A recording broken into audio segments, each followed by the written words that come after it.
ಸ್ಪಂದನ ವಾಹಿನಿಯ ಸಮಸ್ತ ವೀಕ್ಷಕರಿಗೆ ಕಲಾವಿದ ಇದು ಕಲಾವಿದರ ಬದುಕಿನ ಕಥೆಯನ್ನ ಅವರಿಂದಲೇ ಕೇಳುವಂತಹ ವಿಶೇಷ ಕಾರ್ಯಕ್ರಮ. ಇದಕ್ಕೆ ನಿಮಗೆಲ್ಲರಿಗೂ ಆತ್ಮೀಯವಾದಂತಹ ಸ್ವಾಗತ. ಇವತ್ತು ನಮ್ಮೊಂದಿಗಿದ್ದಾರೆ ವೃತ್ತಿಯಲ್ಲಿ ಟೀಚರ್ ಆಗಿದ್ದುಕೊಂಡು ಅಂದ್ರೆ ಲೆಕ್ಚರರ್ ಆಗಿ ಮಕ್ಕಳಿಗೆ ವಿದ್ಯಾಭ್ಯಾಸವನ್ನ ನೀಡ್ತಾ ಮಕ್ಕಳಿಗೆ ವಿದ್ಯೆಯನ್ನ ನೀಡುವಂತಹ ಗುರುಗಳಾಗಿದ್ದುಕೊಂಡು ಪ್ರವೃತ್ತಿಯಲ್ಲಿ ನಟನೆ, ಯಕ್ಷಗಾನ ಹೀಗೆ ವಿವಿಧ ಕಲಾಕ್ಷೇತ್ರಗಳಲ್ಲಿ ತೊಡಗಿಸಿಕೊಂಡಿರುವಂತಹ ರವಿನಂದನ್ ಭಟ್ ಅವರು ನಮ್ಮ ಜೊತೆ ಇದ್ದಾರೆ. ಬನ್ನಿ ಅವರನ್ನ ಕಾರ್ಯಕ್ರಮಕ್ಕೆ ಸ್ವಾಗತಿಸೋಣ. ರವಿನಂದನ್ ಭಟ್ ಅವರೇ, ಕಾರ್ಯಕ್ರಮಕ್ಕೆ ಸ್ವಾಗತ. Thank you. ನಾ ಆಗ್ಲೇ ಹೇಳಿದೆ ವೃತ್ತಿಯಲ್ಲಿ ಗುರುವಾಗಿ ಪ್ರವೃತ್ತಿಯಲ್ಲಿ ಈ ಕಲಾಕ್ಷೇತ್ರದಲ್ಲಿ ತಮ್ಮನ್ನು ತೊಡಗಿಸಿಕೊಂಡಿದ್ದಾರೆ ಅಂತ. ಬನ್ನಿ ಅವರ ಹತ್ರನೇ ಕೇಳೋಣ, ಕಲಾ ಬದುಕಿಗೆ ಅವರ ಪಯಣ ಆರಂಭವಾದದ್ದು ಹೇಗೆ, ಕಲಾ ಬದುಕನ್ನ ಪ್ರಪ್ರಥಮವಾಗಿ ಅವರು ಆರಂಭಿಸಿದ್ದು ಹೇಗೆ ಅಂತ ಕೇಳೋಣ. ಈ ಕಲಾಕ್ಷೇತ್ರ ಅಥವಾ ಈಗ ನಟನೆ ಆಗಿರಬಹುದು ಅಥವಾ ಯಕ್ಷಗಾನ ಆಗಿರಬಹುದು, ಮೊದಲು ನಿಮ್ಗೆ ಅದರ ಬಗ್ಗೆ ಆಸಕ್ತಿ ಮೂಡಿದ್ದು ಹೇಗೆ? ಮೊದಲನೇದಾಗಿ ನಾನು ಕೇವಲ ಯಕ್ಷಗಾನ ಮಾತ್ರ ಅಲ್ಲ, ನಾಟಕದಲ್ಲಿದ್ದೇನೆ. ಮೊದಲು ಸ್ಟಾರ್ಟ್ ಮಾಡಿದ್ದ ನಾಟಕದಲ್ಲಿ ಅಭಿನಯ ಮಾಡಿ ಶುರು ಮಾಡಿದ್ದು, ಆನಂತರ ಯಕ್ಷಗಾನ ಮಾಡಿದೆ. ಈಗ ಎರಡರಲ್ಲೂ ಸಾಗ್ತಾ ಇದೆ ಪಯಣ. ಈಗ ಮೊದಲನೇದಾಗಿ ನಾನು ಹೇಗಂದ್ರೆ ಹೈಸ್ಕೂಲಲ್ಲಿ ಇರಬೇಕಾದ್ರೆ ನಮ್ಮ ಸರ್ ಒಬ್ರು ಇದ್ರು, ಕನ್ನಡ ಸರ್ ಇದ್ರು, ಅವ್ರು ರಾಮಕೃಷ್ಣ ನಾಯಕ್ ಸರ್ ಅಂತ. ಅವ್ರು ನಂಗೆ ತುಂಬಾ ಮೋಟಿವೇಟ್ ಮಾಡ್ತಾ ಇದ್ರು, ಎಲ್ಲದಕ್ಕೂ ಪಾರ್ಟಿಸಿಪೇಟ್ ಮಾಡೋದಕ್ಕೆ ಮಾಡುವಂತ. ಹಾಗೆ ನಮ್ದೇ ಒಂದು ಟೀಮ್ ಇತ್ತು, ಒಂದು ಹೈಸ್ಕೂಲ್ ನಮ್ಮ ಫ್ರೆಂಡ್ಸ್ ಒಟ್ಟಿಗೆ ಇದ್ವಿ. ನಾವು ಒಂದು ನಾಟಕ ಮಾಡಿ, ಸಣ್ಣ ನಾಟಕ, ಒಂದು 10-15 ನಿಮಿಷ ನಾಟಕ ಮಾಡಿದ್ವಿ. ಅದು ತುಂಬಾ ಎಲ್ರಿಗೂ ಇಷ್ಟ ಆಯ್ತು.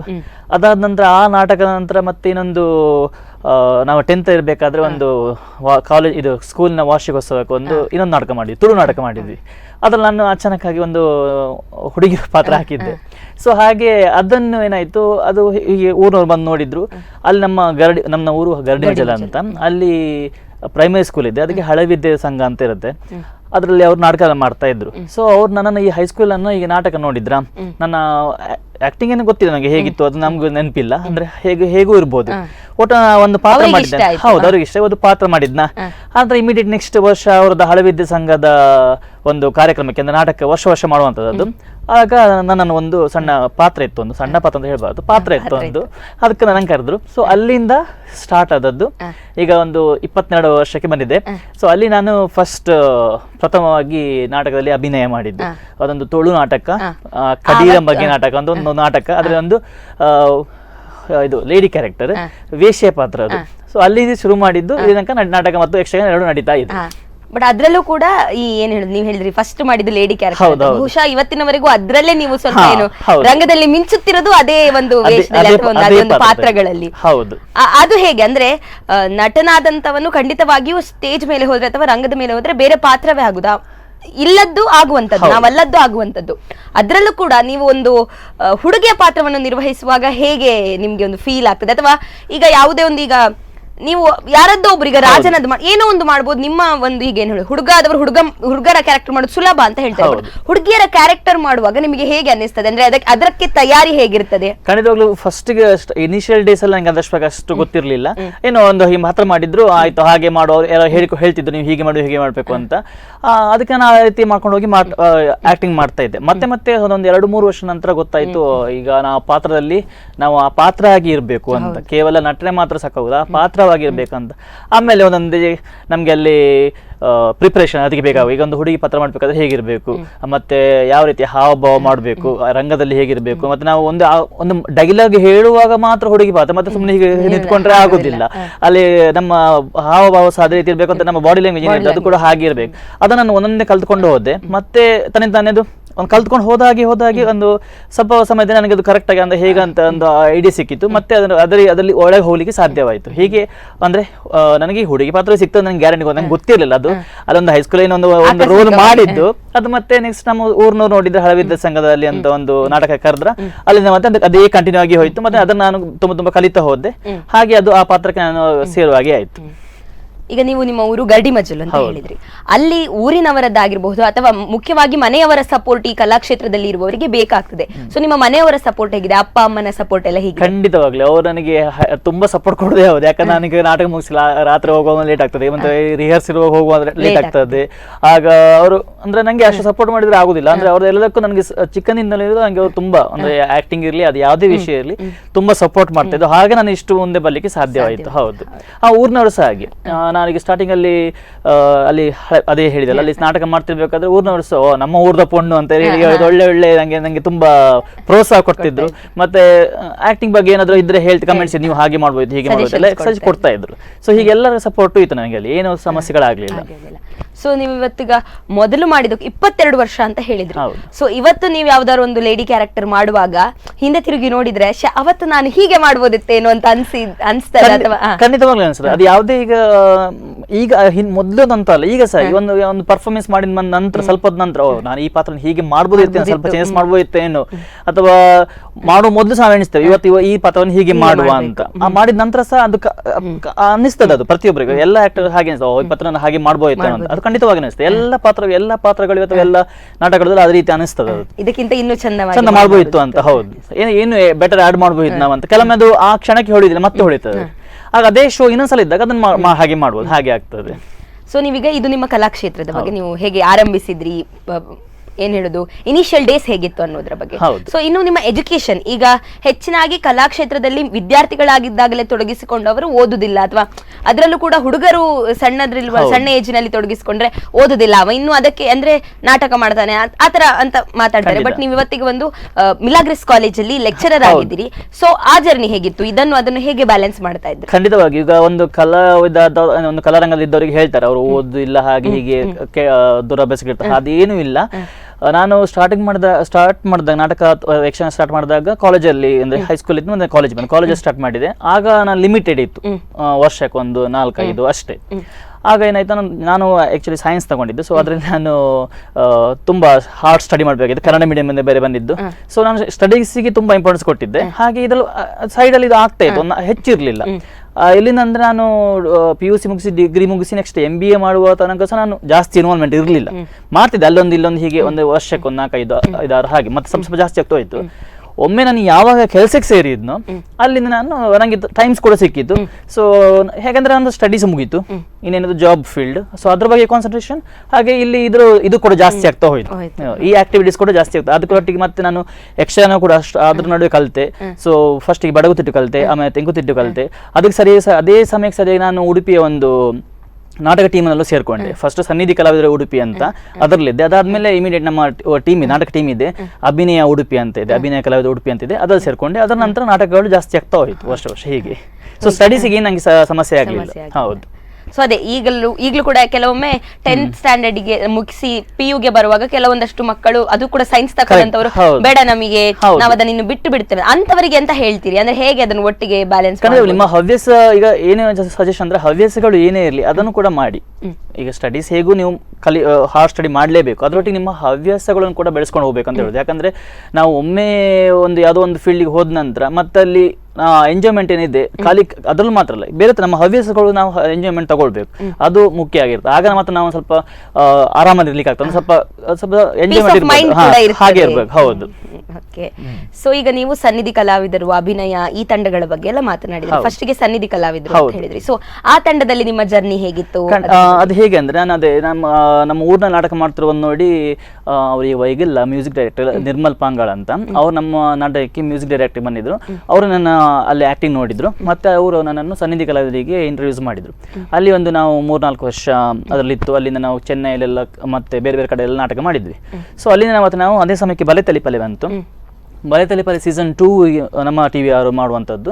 ಸೊ ಆ ಸೀಸನ್ 2 ಟೈಮಲ್ಲಿ ನಮ್ಮ ತಂಡದಿಂದ ನಾವು ಒಂದು 5-6 ಜನ ಸೇರಿ ಅಭಿನಯ ಕಲಾವಿದರು ಅಂತ ಹೇಳಿ ಬಲೆತಲಿಪಲೆ ಒಂದು ಶೋಸ್ ಕೊಟ್ವಿ. ಅಲ್ಲಿ ನಮಗೆ 6th ಪ್ಲೇಸ್ ಬಂತು. ಎರಡನೇ ಸೀಸನ್ ಅಲ್ಲಿ 6th ಪ್ಲೇಸ್ ಪ್ರೈಸ್ ಸಿಕ್ಕಿತ್ತು ನಮಗೆ. ಅಲ್ಲಿಂದ ಮತ್ತೆ ನಮಗೆ ಶೋಸ್ ಜಾಸ್ತಿ ಆಗ್ತಾ ಇತ್ತು. ಮತ್ತೆ ನಮ್ಮದೇ ಒಂದು ಟೀಮ್ ಆಯಿತು, ಅಭಿನಯ ಕಲಾವಿದರು ಉಡುಪಿ ಅಂತ. ಸೊ ಅಲ್ಲಿಂದ ನಾವು ಈಗ ಇದು 7ನೇ ವರ್ಷ. 7ನೇ ವರ್ಷ 2 ವರ್ಷ ಹಿಂದೆ ನಾಟಕ ಇರಲಿಲ್ಲ. ಸೊ 5 ನಾಟಕಗಳು ಮಾಡಿದ್ವಿ. ಸೊ ಒಂದೊಂದೇ ನಾಟಕಗಳು ಎನ್ನಿನಿ ಬೇತಾ ಏನು ಬೇತೆ, 3D, ಬರಂದೆ ಕುಲ್ಲೆ ಅಂತ ಮಿಲಿಟರಿ ಒಂದು ಬೇಸ್ ಕರೆಕ್ಟ್, ಒಂಚಿತೂಪಿನಿ ಅಂತ, ಆಮೇಲೆ ಇತ್ತೆ ಗೊತ್ತಾ ಪೂಜೆ ಅಂತ, ಹೀಗೆ 5 ನಾಟಕಗಳನ್ನು ಅದರಲ್ಲಿ ಮಾಡಿದ್ವಿ. ಸೊ ಹೀಗೆ ಅದರಲ್ಲಿ ತುಂಬಾ ಶೋಸ್ಗಳು ಮಾಡ್ತಾ ಹೋದ್ವಿ. ಬೇರೆ ಬೇರೆ ಕಡೆಯಲ್ಲಿ ಬೇರೆ ತುಂಬಾ ಕಡೆ ಶೋಸ್ ಮಾಡಿದ್ದೇವೆ. ಇದಿಷ್ಟು ನಾಟಕದ ಸಂಬಂಧಪಟ್ಟ ಹಾಗೆ 2 ಸನ್ನಿಧಿ ಕಲಾವಿದರಲ್ಲೂ ಇದ್ದೆ ನಾನು. ಅಭಿನಯ ಕಲಾವಿದರು ಉಡುಪಿಯಲ್ಲಿ ನಟನೆ ಮಾಡ್ತಾ ಇದ್ದೇನೆ. ಒಟ್ಟಿನಲ್ಲಿ ಹೆಚ್ಚಾಗಿ ತುಳು ರಂಗಭೂಮಿಯಲ್ಲಿ ಜಾಸ್ತಿ ಕೆಲಸ ಮಾಡಿರುವಂತದ್ದು. ಸೊ ಈಗ ನಾಟಕದ ಬಗ್ಗೆ ಮಾತನಾಡಿದ್ವಿ, ಇನ್ನಷ್ಟು ಮಾತನಾಡೋಣ. ಆದ್ರೆ ಅದಕ್ಕಿಂತ ಮುಂಚೆ ಯಕ್ಷಗಾನದ ಬಗ್ಗೆ ಸ್ವಲ್ಪ ನೀವು ಹೇಳಿದ್ರಿ. ಫಸ್ಟ್ ಬಡಗುತಿಟ್ಟು ಕಲಿತದ್ದು, ಆದ್ರೆ ಗುರುಗಳು ಯಾರು, ಎಲ್ಲಿಂದ ಕಲೀಲಿಕ್ಕೆ ಆರಂಭಿಸಿದ್ರೆ? ಖಂಡಿತ, ನಾನು ಒಂದು ಡಿಗ್ರಿ ಇರಬೇಕಾದ್ರೆ ನಾನು ಬಡಗುತಿಟ್ಟು ಕಲಿಗೆ ಶುರು ಮಾಡಿದೆ. ನಮ್ಮ ಊರಿನ ಪಕ್ಕ ಕೊಡವೂರು, ಅಲ್ಲಿ ಸುಮನಸ್ ಕಲಾವಿದರು ಅಂತ ಇದ್ದಾರೆ, ಅಲ್ಲಿ ಅವರ ಟೀಮ್ ಇದೆ. ಸೊ ಅಲ್ಲಿ ಯಕ್ಷಗಾನ ಕಲಿಸಿ ಶುರು ಮಾಡಿದ್ರು. ದುಗ್ಗಪ್ಪ ಯು ಮಲ್ಪೆ ಅಂತ ಅವ್ರು ಕೂಡ ಈಗಿಲ್ಲ ನಿಧನರಾಗಿದ್ದಾರೆ. ಸೊ ಅವರು ಸ್ಟಾರ್ಟ್ ಮಾಡಿದ್ದು ಅಂದ್ರೆ ಅವರು ಫಸ್ಟ್ ಮೊದಲ ಗುರು ಅಂದ್ರೆ ಅಲ್ಲಿ ಹೊರತು 1 ವರ್ಷ ಕಲಿತೆ. ಅದಾದ ನಂತರ ನಮ್ಮದು ಗರಡಿ ಮಂಜುನಾಥ ಕೆಳಕಬೆಟ್ಟು ವಿಷ್ಣುಮೂರ್ತಿ ಸಂಘ ಅಂತ ಇದೆ, ಅಲ್ಲಿ ಬಡಗುತಿರಿ ಹೇಳಿಕೊಡ್ತಾರೆ. ಅಲ್ಲಿ ನಮ್ಮ ಇತ್ತೀಚೆಗೆ 1-2 ವರ್ಷದಿಂದ ಉಡುಪಿ ಜಿಲ್ಲಾ ರಾಜ್ಯೋತ್ಸವ ಪ್ರಶಸ್ತಿ ವಿಜೇತ ಬಡನೇಡಿಯೂರು ಕೇಶವರಾವ್ ಅಂತ ಇದ್ದಾರೆ, ಅವರು ಗುರುಗಳಲ್ಲಿ. ಸೊ ಅವರ ಮೂಲಕ ನಾನು ಬಡಗುತಿಟ್ಟಿನ ಎಲ್ಲ ಅಂದ್ರೆ ಅಲ್ಲಿಯೂ ಕೂಡ ಶ್ರೀವೇಶವೇ. ಸೊ ಅವರು ನನಗೆ ತುಂಬಾ ಅಂದ್ರೆ ಗುರುಗಳಾಗಿ ಎಲ್ಲವನ್ನು ನನಗೆ ಅಲ್ಲಿ ಕಲಿಸಿಕೊಡೋದು ಅವರು. ನಮ್ಮ ಫಸ್ಟ್ ಮೊದಲಿಗೆ ಪ್ರಾರಂಭಿಕ ಹೆಜ್ಜೆಯನ್ನು ದುರ್ಗಪ್ಪ ಯು ಮಲ್ಪೆ, ಮತ್ತೆ ನಂತರ ಇಡೀ ಏನೆಲ್ಲ ಇದೆ ಅವರೆಲ್ಲ ನನಗೆ ತುಂಬ ಚಂದ ಮಾಡಿ ಹೇಳಿಕೊಟ್ರು. ಸೊ ಅಲ್ಲಿಂದ ಅಲ್ಲಿ ಸುಮಾರು 10-12 ವರ್ಷದಿಂದ ಜಾಸ್ತಿಯಿಂದ ಅಲ್ಲಿಂದ ಇದ್ದೆ ನಾನು ಅದೇ ಸಂಘದಲ್ಲಿ ಕೆಲಸ. ಮತ್ತೆ ಅದರೊಟ್ಟಿಗೆ ಇನ್ನಿತರ ಬೇರೆ ಬಡಗು ತಂಡಗಳಿಗೆ ಕರೆದಾಗೆಲ್ಲ ಹೋಗಿ ಯಕ್ಷಗಾನ ಪ್ರದರ್ಶನ ಮಾಡ್ತೇನೆ. ಮತ್ತೆ ಈಗ ಇತ್ತೀಚೆಗೆ ಒಂದು 5-6 ವರ್ಷದ ಹಿಂದೆ ನಮ್ಮ ಇಲ್ಲಿ ಸೋದೆಮಠ ಉಡುಪಿ ಅಲ್ಲಿ ಪಣಂಬೂರು ವೆಂಕಟರಾಯತಳ ಸಾಂಸ್ಕೃತಿಕ ಪ್ರತಿಷ್ಠಾನ ಅಂತ ಇದೆ, ಒಂದು ತೆಂಕುತಿಟ್ಟು ಯಕ್ಷಗಾನ ಕ್ಲಾಸ್. ಅಲ್ಲಿ ರಾಕೇಶ್ ರೈ ಅಡ್ಕ ಅಂತ ತೆಂಕುತಿಟ್ಟಿನ ಒಳ್ಳೆ ಕಲಾವಿದರು. ಸೊ ಅವರು ಗುರುಗಳು ಹೌದು, ಯಕ್ಷ ಗುರುಗಳು ಕೂಡ ಹೌದು. ಅವರು ಇಲ್ಲಿ ಕ್ಲಾಸ್ ಮಾಡ್ತಾ ಇದ್ದಾರೆ. ಸೊ ಅದನ್ನು ನಡೆಸಿದರು ಅವರು ಗೋಪಿಕಾ ಮೈ ಅಂತ, ಅವರು ಮೇನ್ ಅಲ್ಲಿಗೆ ನೋಡ್ಕೊಳ್ತಾರೆ ಸಂಯೋಜನೆ ಎಲ್ಲ. ಸೊ ಅವರು ಅಲ್ಲಿ ಕ್ಲಾಸ್ ಸ್ಟಾರ್ಟ್ ಮಾಡಿದಾಗ ನಾನು ಅಲ್ಲಿ ಸೇರ್ಕೊಂಡೆ. ಸೊ ಈಗ 5-6 ವರ್ಷದಿಂದ ಅಲ್ಲಿ ತೆಂಕುತಿಟ್ಟು ಕೂಡ ಅಭ್ಯಾಸ ಮಾಡ್ತಾ ಇದ್ದೇನೆ. ಸೊ ಬಡಗುತಿಟ್ಟು ಕೂಡ ತೆಂಕುತಿಟ್ಟು ಎರಡು ಕೂಡ. ಮತ್ತೆ ಇದೇ ಇಲ್ಲಿ 1-2 ವರ್ಷ ಹಿಂದೆ ನಾವು 2020ರಲ್ಲಿ ತೆಂಕುತಿಟ್ಟಿನ ಕ್ಲಾಸಿನ ನಾವು ದುಬೈ ಕೂಡ ಅಲ್ಲಿ ಕೂಡ ಯಕ್ಷಗಾನ ಮಾಡಿ ಬಂದಿದ್ದೇವೆ. ಅಲ್ಲಿ ಗಜೇಂದ್ರ ಮೋಕ್ಷಂ ಯಕ್ಷಗಾನ ಅಲ್ಲಿ ಹೋಗಿ ದುಬೈಲಿ ಪ್ರದರ್ಶನ ಮಾಡಿ ಕೂಡ ವಾಪಸ್ ಬಂದಿದ್ದೇವೆ. ಸೊ ಬಹಳಷ್ಟು ಖುಷಿ, ಯಾಕಂತಂದ್ರೆ ನಮ್ಮ ಊರಿನ ನಮ್ಮ ನೀರಿನ ಪ್ರತಿಭೆಗಳು ಅಲ್ಲಿಗೆ ಹೋಗುವಂತದ್ದು. ಅಲ್ಲಿ ಹೋದಾಗ ನಿಮ್ಮ ಫೀಲಿಂಗ್ ಹೇಗಿತ್ತು? ಅಂದ್ರೆ ಖಂಡಿತ ಒಳ್ಳೆದಾಗಿದೆ. ಯಾಕಂದ್ರೆ ನಾವು ಫಸ್ಟ್ ಟೈಮ್ ಹೋಗೋದು ಫಾರಿನ್ ಕಂಟ್ರಿ, ಮತ್ತೆ ನಾವು ಒಂದು ಕಡೆ ಬೇರೆ ಕಡೆ ಒಂದು ಪ್ರದರ್ಶನ ಕೊಡುವಂತದ್ದು. ಅಲ್ಲಿ ಕೂಡ ನಮ್ಮ ನಮ್ಮ ತುಳು ಜನಗಳು ಇದ್ದಾರೆ, ಇಲ್ಲಿ ಅಲ್ಲಿ ಕೂಡ ಇದ್ದಾರೆ. ಸೊ ಕರ್ನಾಟಕದವರು ಇದ್ದಾರೆ, ಎಲ್ಲ ಕೂಡ ಮಂಗಳೂರು ಉಡುಪಿ ತುಂಬಾ ಹೈಯೆಸ್ಟ್ ಇದ್ದಾರೆ. ಸೊ ಅವರು ಕೂಡ ತುಂಬಾ ಖುಷಿ ಪಟ್ಟರು ನಮ್ಮ ಯಕ್ಷಗಾನ ನೋಡಿ, ತುಂಬಾ ಪ್ರೋತ್ಸಾಹ ಕೂಡ ಕೊಟ್ಟರು. ಸೊ ಒಂದು ಒಳ್ಳೆ ಎಕ್ಸ್ಪೀರಿಯನ್ಸ್ ಆಗಿತ್ತು. ಏನಂದ್ರೆ ಒಂದು ಗಮ್ಮತ್ ಏನಂದ್ರೆ ನಾವು ಜನವರಿಯಲ್ಲಿ ಹೋಗಿದ್ದು, ಕೊರೋನಾಗಿಂತ ಸ್ವಲ್ಪ ಮುಂದೆ 2020. ಒಂದು ವೇಳೆ ಸ್ವಲ್ಪ ಲೇಟ್ ಆಗಿ ನಮ್ಗೆ ಅವಕಾಶ ಸಿಗ್ತಿರ್ಲಿಲ್ಲ, ಏನು ಗೊತ್ತಿರ್ಲಿಲ್ಲ. ಅದು ಆ ಒಂದು ಟೈಮಲ್ಲಿ ಒಳ್ಳೆ ರೀತಿಯಲ್ಲಿ ಅಭಿನಯ ಮಾಡಿ ಅಂದ್ರೆ ಅಲ್ಲಿ ಒಂದು ಪ್ರದರ್ಶನ ಕೊಟ್ಟು ಬಂದಿದ್ದೇವೆ. ಹಾಗೆ ಬಹುಶಃ ಏನ್ ಹೇಳುವಂತದ್ದು, ಸುಮ್ಮನೆ ಸುತ್ತಾಡ್ಲಿಕ್ಕೆ ಹೋಗುದಕ್ಕಿಂತ ಹೀಗೆ ಒಂದು ಏನಾದ್ರೂ ಒಂದು ಪ್ರದರ್ಶನಕ್ಕಾಗಿ ಅಥವಾ ಯಾವ್ದಾರ ಒಂದು ಕಾನ್ಸರ್ಟ್ಗಾಗಿ ಹೋಗುದ್ರಲ್ಲಿ ಅದೊಂದು ಖುಷಿ ಬೇರೆ ಇರ್ತದೆ.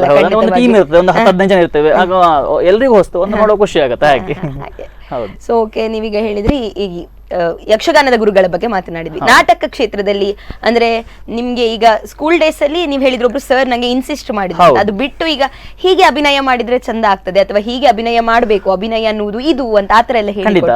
ಈಗ ನಾನು ಅಭಿನಯ ಉಡುಪಿ ತಂಡ ಸೇರಿದ ನಂತರ ನಮ್ಗೆ ನಮ್ಮ ತಂಡದ ನಿರ್ದೇಶಕರು ದಿನೇಶ್ ಅವರಂತ, ಅವರು ಅವ್ರು ಗೊತ್ತುಕೊಳ್ಕೊಂಡು ನಿಮಗೆ ಗೊತ್ತಿದೆ, ತುಂಬಾ ಫೇಮಸ್ ಲೇಡಿ ಆರ್ಟಿಸ್ಟ್ ಅವರು. ಅವರ ಡೈರೆಕ್ಷನ್ ಮೇಲೆ ಕೇಳಬೇಕಂತಿಲ್ಲ. ಸೊ ಅವರು ನಂಗೆ ತುಂಬಾ ಅದರಲ್ಲಿ ಅಭಿನಯದಲ್ಲಿ ಹೇಗೆ ತಿದ್ದಬೇಕು ಅದನ್ನ ತಿದ್ದಿದ್ದಾರೆ ಅವರು. ಅಂದ್ರೆ ಅವರು ಡೈರೆಕ್ಟರ್ ಆಗಿ ಬಂದು ನಮ್ಮ ನಾಟಕ ತಂಡ ಹೇಗೆ ಒಂದು ನಾಟಕ ಪ್ರದರ್ಶನ ಹೇಗೆ ಆಗಬೇಕು ಅಂದ್ರೆ ನಮ್ಮ ಅದಕ್ಕೆ ಪರ್ಸನಲ್ ಆಗಿ ನಮಗೂ ಕೂಡ ನೀವು ಹೇಗೆ ಅಭಿನಯ ಮಾಡ್ಬೇಕು ಎಲ್ಲವನ್ನ ತಿದ್ದಿದ್ದು ಅಲ್ಲಿ ಅವರು ತಿಳಿದಿದ್ದಾರೆ. ಅಲ್ಲಿ ಅವರು ತುಂಬಾ ನಮಗೆ ಪ್ರೋತ್ಸಾಹ ಕೊಟ್ಟಿದ್ದಾರೆ ನಾಟಕದಲ್ಲಿ, ದಿನೇಶ್ ಅವರಂತ. ಮತ್ತೆ ನಾನು ಇನ್ನಿತರ ನಮ್ಮ ಮರ್ವಿನ್ ಶಿರ್ಬಾ ಇದ್ದಾರೆ ಫೇಮಸ್, ಅವರು ಕೂಡ ಇದ್ದಾರೆ. ಅವರು ಕೂಡ ನನಗೆ ತುಂಬಾ ಅವರು ಕೂಡ ನಾನು ಒಂದು ಸ್ವಲ್ಪ ಸಮಯ ಹಿಂದೆ ಒಂದು ರಂಗತರಂಗ ಕಾಪು ನಾಟಕದಲ್ಲಿ ಕೂಡ ಮಾಡಿದ್ದೆ, ಅಧ್ಯಕ್ಷರ ಒಂದು ಪಾತ್ರವನ್ನು ಮಾಡಿದ್ದೆ, ಸ್ವಲ್ಪ ಸಮಯ ಬದಲಿಗಾಗಿ ಮಾಡಿದ್ದೆ. ಆಗ ತುಂಬಾ ನಾನು ಇನ್ಪುಟ್ಸ್ ಅವ್ರಿಂದ ಕೂಡ ತಗೊಂಡಿದ್ದೇನೆ, ಹೀಗೆ ಮಾಡಿದ್ರೆ ಹೀಗೆ ಆಗ್ತದೆ, ಹೀಗೆ ಮೇಕಪ್ ಮಾಡಿದ್ರೆ ಹೀಗೆ ಬರ್ತದೆ ಅಂತ ಎಲ್ಲ. ಅವರು ಕೂಡ ಮರ್ವಿನ್ ಶಿರ್ಬಾ ಕೂಡ ನನಗೆ ತುಂಬಾ ಹೆಲ್ಪ್ ಮಾಡಿದ್ದಾರೆ ಆ ವಿಷಯದಲ್ಲಿ. ಹೌದು. ಈಗ ಬಹುಶಃ ತುಳು ರಂಗಭೂಮಿ ಅಂತ ಅಂದ್ಕೂಡ್ಲೆ ಕೆಲವೊಬ್ಬರಿಗೆ ಏನ್ ಹೇಳುವಂತದ್ದು, ತುಳು ರಂಗಭೂಮಿಯಲ್ಲಿ ಐಟಿನ ಒಟ್ರಾಶಿ ಅವು ಖಾಲಿ ತೆಲ್ಪುನ ನಾಟಕ ಆಪುನು ಅಂತ ಅಂತ ಒಂದು ಏನ್ ಹೇಳುದು ಅಂತ ಒಂದು ಥಾಟ್ ಇದೆ. ಈಗ ಚೇಂಜ್ ಆಗಿದೆ, ಬಟ್ ಆದ್ರೂ ಕೂಡ ಹಿಂದಿನಿಂದ ನೋಡ್ತಾ ಬಂದವರಿಗೆ ಬಹುಶಃ ಹಾಗೆ ಅದು ಎಂತ ಅದ್ರಲ್ಲಿ ಏನು ಏನಾಗಿರ್ಬಹುದು ಒಂದು ಮೆಸೇಜ್ ಕೊಡುವಂತದ್ದಾಗ್ಲಿ ಅಂತದೆಲ್ಲ ಇರುವುದಿಲ್ಲ ಅಂತ ಹೇಳ್ತದೆ. ಅದಕ್ಕೆ ಅಪವಾದವಾಗಿ ಇವತ್ತು ಸಾಕಷ್ಟು ತುಳು ರಂಗಭೂಮಿಯಲ್ಲಿ ಕೂಡ ಬರ್ತಾ ಇದೆ ನಾಟಕಗಳು. ಅಂತದ್ರಲ್ಲಿ ಬಹುಶಃ ನಿಮ್ಮಂತಹ ತಂಡಗಳು ಅದರ ಮೇಲೆ ಪ್ರಯತ್ನ ಮಾಡಿದ್ದಾರೆ.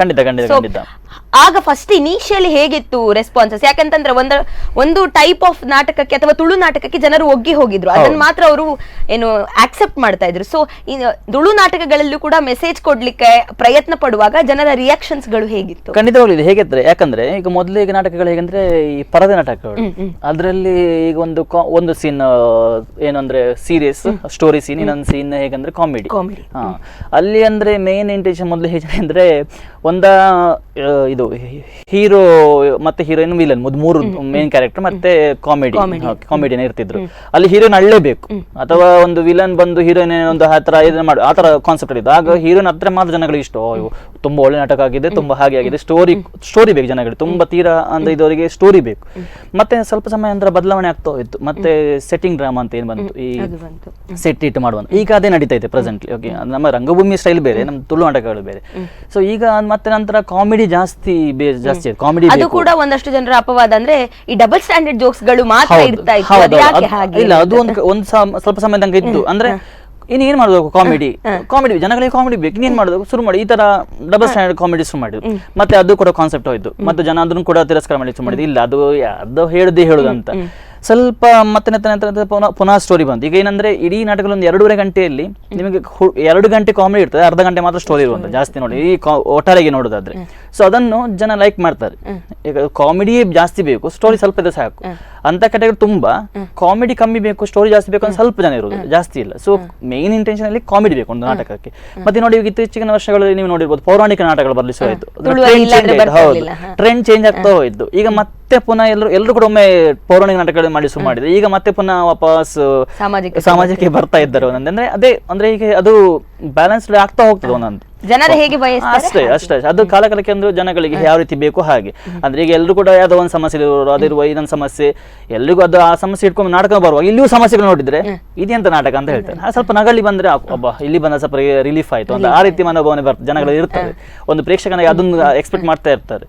ಖಾಲಿ ನೀವು ಕೇವಲ ನೀವು ಅಲ್ಲಿ ಸ್ಟೋರಿ ಅಥವಾ ಏನೋ ಒಂದು ಸೀರಿಯಸ್ ಸೀನ್ ಮಾಡ್ತಾ ಹೋದ್ರೆ ಜನ ನೋಡುವ ಒಂದಿಂಚಿನ ಬೋರ್ ತೂವರೆ ಆಪಜ್ಜಿ ಎಂಚಿನಲ್ಲಿ ಇಜ್ಜಿ ಅಂತ ಹಾಗೆ ಬರ್ತದೆ ಒಂದು ಭಾವನೆ.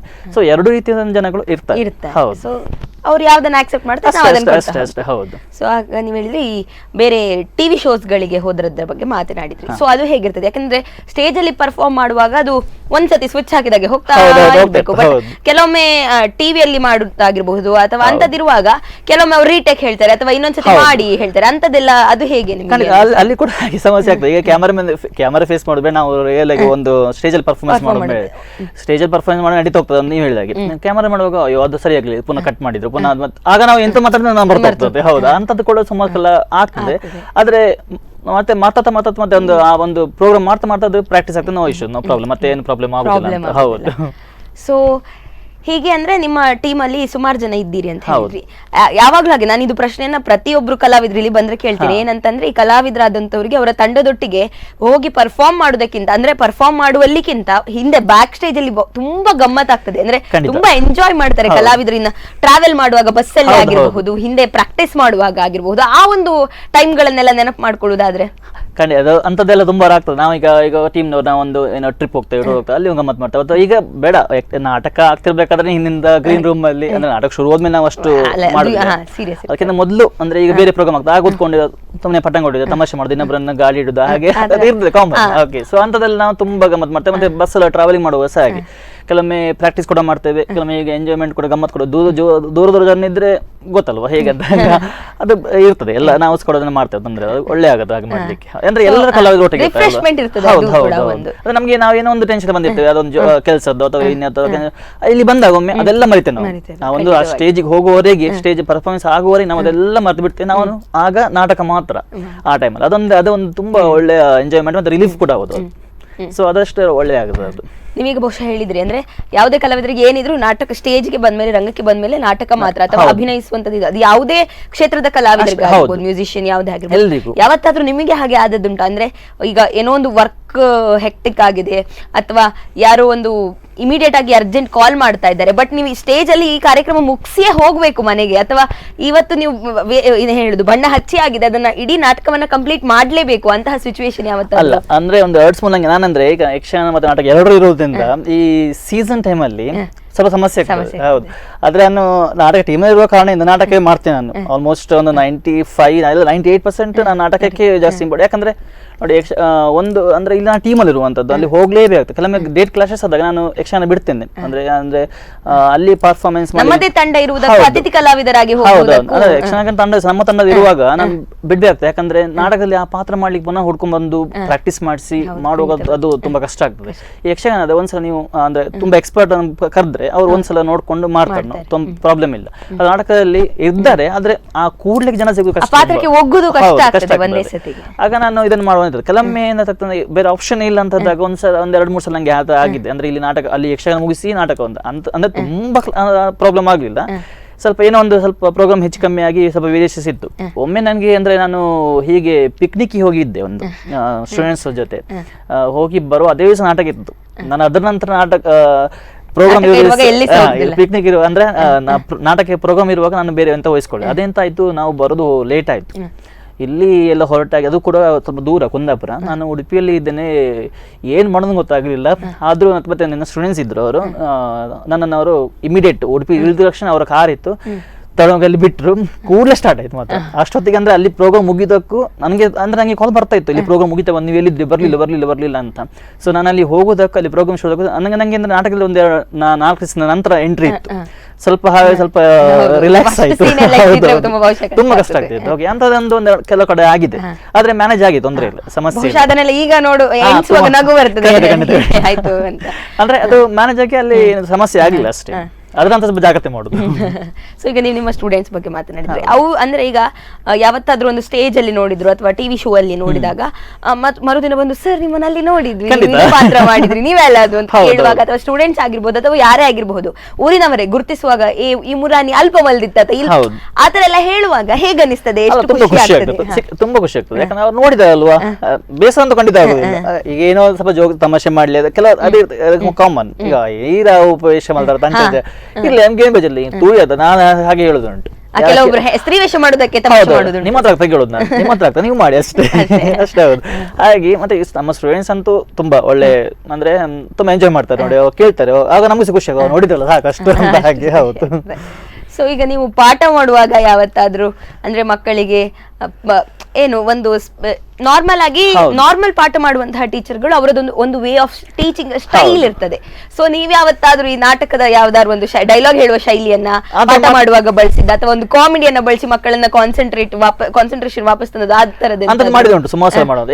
ಈಗಲೂ ಮಾಡ್ತೇವೆ, ಯಾಕಂದ್ರೆ ಅದು ಮಾಡ್ಬೇಕಾಗ್ತದೆ. ಅಂದ್ರೆ ಒಂದೇ ಸಲ ಮಾಡ್ಲಿಕ್ಕೆ ಅವ್ರಿಗೂ ಬೋರ್, ನಮಗೂ ನಾವು ಒಂದ್ಸಲ ಸ್ವಲ್ಪ ತಂದಾಗ ಏನೋ ಒಂದು ಮಾಡ್ತಿದಾರೆ ಅಂತ ಆಗೋ ಅನ್ಸ್ತದೆ. ಅಂದ್ರೆ ಕೆಲವೊಮ್ಮೆ ಅದು ಬರ್ತದೆ, ಅದೇ ರೀತಿ ಆರತಿ ಮಾಡುವಾಗ ಒಂದು ಆಕ್ಷನ್ ಬರ್ತದೆ, ಅದು ಏನ್ ಮಾಡ್ಲಿಕ್ಕೆ ಆಗುದಿಲ್ಲ. ಅಂದ್ರೆ ಅದು ಅಂದ್ರೆ ಪಾಸಿಟಿವ್ ಆಗಿ ಅದ್ರ ಆ ತರ ಮಾಡಿದಾಗ ಮಕ್ಕಳು ಕೂಡ ಆಕ್ಸೆಪ್ಟ್ ಮಾಡ್ತಾರೆ, ಅವ್ರಿಗೆ ಕೂಡ ಖುಷಿ ಆಗ ಇವರು ಸುರುಮಲ್ತಾರೆ ಹೇಳ್ತಾರೆ ಆ ತರ. ಅಂದ್ರೆ ನಮಗೆ ಕೂಡ ಅದು ಖುಷಿ ಆಗ್ತದೆ ಆತರ ಆಕ್ಟ್ ಮಾಡ್ಲಿಕ್ಕೆಲ್ಲ. ಅದೇ ಅಂದ್ರೆ ಕ್ಲಾಸಸ್ ಮಾಡ್ಲಿಕ್ಕೆ ನಮ್ಗೆ ಕೂಡ ಖುಷಿ ಆಗ್ತದೆ, ಏನ್ ಸಮಸ್ಯೆ ಆಗೋದಿಲ್ಲ.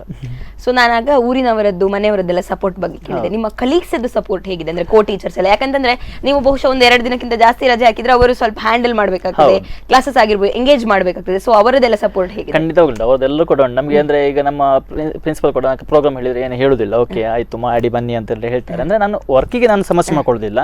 ಅದು ಬಿಟ್ಟು ಅಪಾರ್ಟ್ ಫ್ರಮ್ ಅದು ಬಿಟ್ಟು ನಾನು ಹೋಗುವಾಗ ಅದೇನು ನಂಗೆ ಸಮಸ್ಯೆ ಆಗಿಲ್ಲ. ಅಂದ್ರೆ ಎಲ್ಲರೂ ಕೂಡ ಸಪೋರ್ಟಿವ್ ಆಗಿದ್ದಾರೆ, ಎಲ್ಲರೂ ಕೂಡ ಎಲ್ಲಿ ಕೇಳ್ತಾರೆ, ಪ್ರೋಗ್ರಾಮ್ ಎಲ್ಲ ಇದ್ರೆ ಎಲ್ಲಿ ಪ್ರೋಗ್ರಾಮ್ ಹೇಗಾಯ್ತು ಏನಾಯ್ತು ಎಲ್ಲವೂ ಕೇಳ್ತಾರೆ. ಹಾಗೆ ನಂಗೆ ಸಪೋರ್ಟಿವ್ ಇದೆ. ಹಾಗೆ ಅಲ್ಲಿ ನಂಗೆ ಏನು ಸಮಸ್ಯೆ ಬರಲಿಲ್ಲ, ನಮ್ಮ ಮನೆಯಿಂದ ಆಗ್ಲಿ ಅಥವಾ ವರ್ಕ್ ಪ್ಲೇಸ್ ಇಂದ ಏನು ಸಮಸ್ಯೆ ಇಲ್ಲ ಅದ್ರ ನನಗೆ. ಸೊ ಅಂದ್ರೆ ನೀವು ನಾಟಕ ಮಾಡೋ ಖುಷಿಯಾಗಿ ಹೌದು.